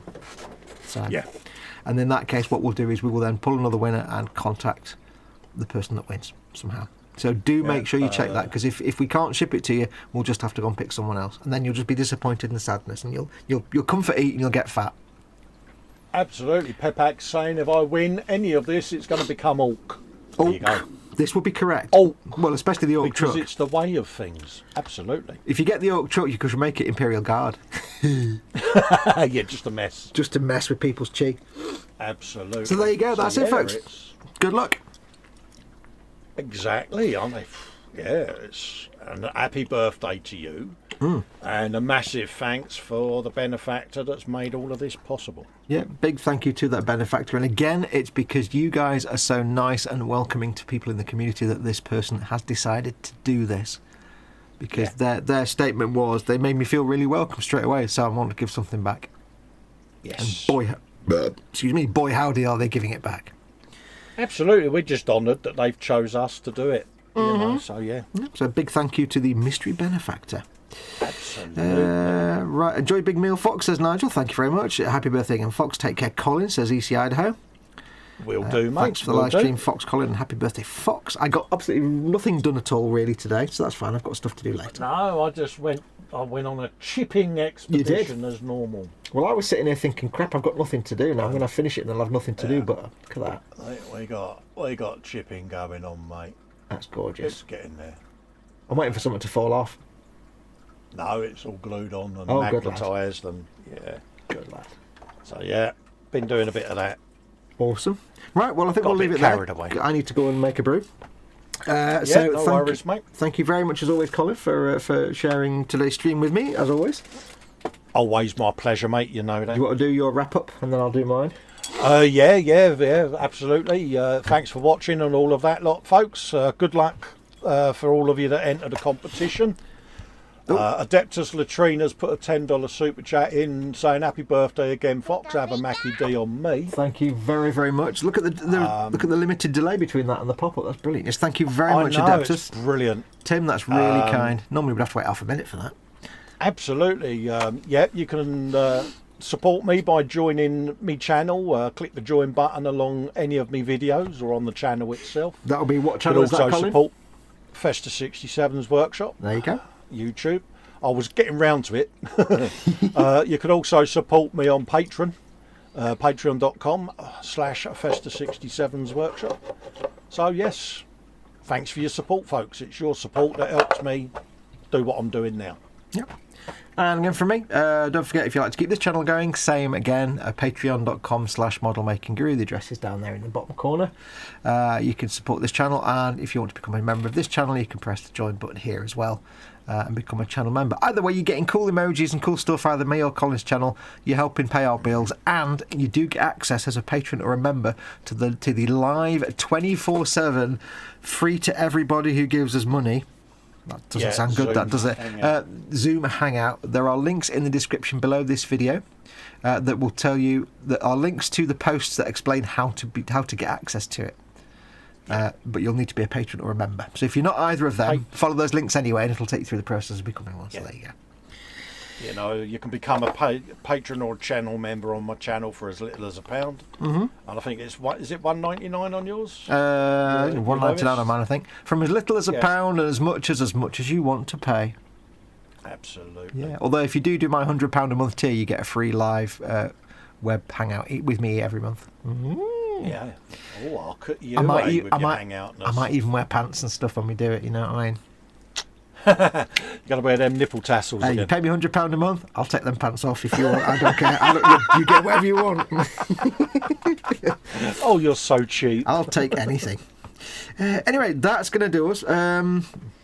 Django says, see you again either on here or on the Discord next week. I've kind of killed off the Patreon Discord, by the way, Django. You might not realise, but the Patreon Discord is gone. Yeah. The non-Patreon one is still there, but nobody really uses it anymore. I might kill it off. It's kind of dead. But we'll leave it there. But anyway, that's going to do us. So, thank you very much for your time today, folks. Thank you for your good wishes. I shall go away and eat enormous amounts of Chinese food now. Ooh. Good man, enjoy. Yes, and until both Colin and I will be back tomorrow with Ted and Chris for the eModels Monday show. Apparently, I have a present from Chris downstairs, which I'm not allowed to open till tomorrow's show, so you'll find out what it is. Absolutely, and it's my what's in store, so it'll be a nice, easy one, folks. Yeah, I'm thinking it's like a life-size wearable Jar Jar head, but I don't know. As long as it's not another one of them mankinis, because I just can't get that image off my retinas. I don't know. It's going to be something. It's Chris sending it to me, and it's from Amazon, so it could be... It could be anything. Once was a cowboy hat, the last time was a mankini, so, yeah, don't... he says it is eModels friendly, though, so it's probably not anything too bad. It's not like a strap-on or anything, thankfully. Yes. Not a C&B hat or anything like that. Yeah, anyway, let's move on. So, yeah, thank you very much, everyone, for watching and for your support over the last however long. We will be back tomorrow on the eModels Monday show. This week, I will be mostly finishing these off, and I'll be catching up on my part works. I won't be filming them, because I've got so much I just need to do, but I will do a little video when I've done them. So hopefully by the end of this week I'll have a video for catch up on part works, and then I'll be cracking on with the eModels T62 tank. So hopefully that will mean some video content coming your way in the coming weeks. Yeah. What about you, Cole? What are you doing this week? I am going to be finishing up on the eModels on the CBRR Fireblade. There's another episode going up. Hopefully I can get the voiceover done this evening. Voiceover! Get that one up, and then I can film what should be the last episode of that, which is all the sexy fairings and yeah, look at that. And that's not even had a gloss. Moist! That's like an Iron Man mask without the eye holes. Yes, it's not even had a gloss coat yet. What is it? Yeah, that's lacquer paint, mate. Ooh. Some ERLP paint, but yeah, it's the petrol tank of the Honda CBRR Fireblade, Cool. and hopefully part one of the Kshatriya. Oh, Kshatriya should go up. Trouser Should tent. go up this There's week. that trouser tent again. Yeah, Knocking I the am desk. doing a steampunk Kshatriya mobile suit. Was that correct, Fox? Yeah, it is, and it's an HG. It's the HG one, so it's massive. Yeah, it's the HG one, and yeah, I'm gonna festerise the thing. So yeah, I'm just going to close by saying something gross. I've just got a moustache hair that's just got trapped between two of my teeth. And it's really horrible. It's still attached to my face. It's just stuck between two teeth. Yeah. Right. On that note, I shall say thank you very much to all of you for watching. We will see you all tomorrow and throughout the week, and we'll be back here again on Friday anyway for the Friday Frolic, and then back here on Sunday for next week's Warhammer Sunday, when we will pull the winner of this giveaway. So make sure you watch. Until then, I've got to fumble around for the button. So until then, take care of yourselves. Go make something awesome. Go be awesome. And until then, adios amoebas. take care, folks. It looks like we're a butterfly, look. I know, it's good, isn't it? We are a flying bird.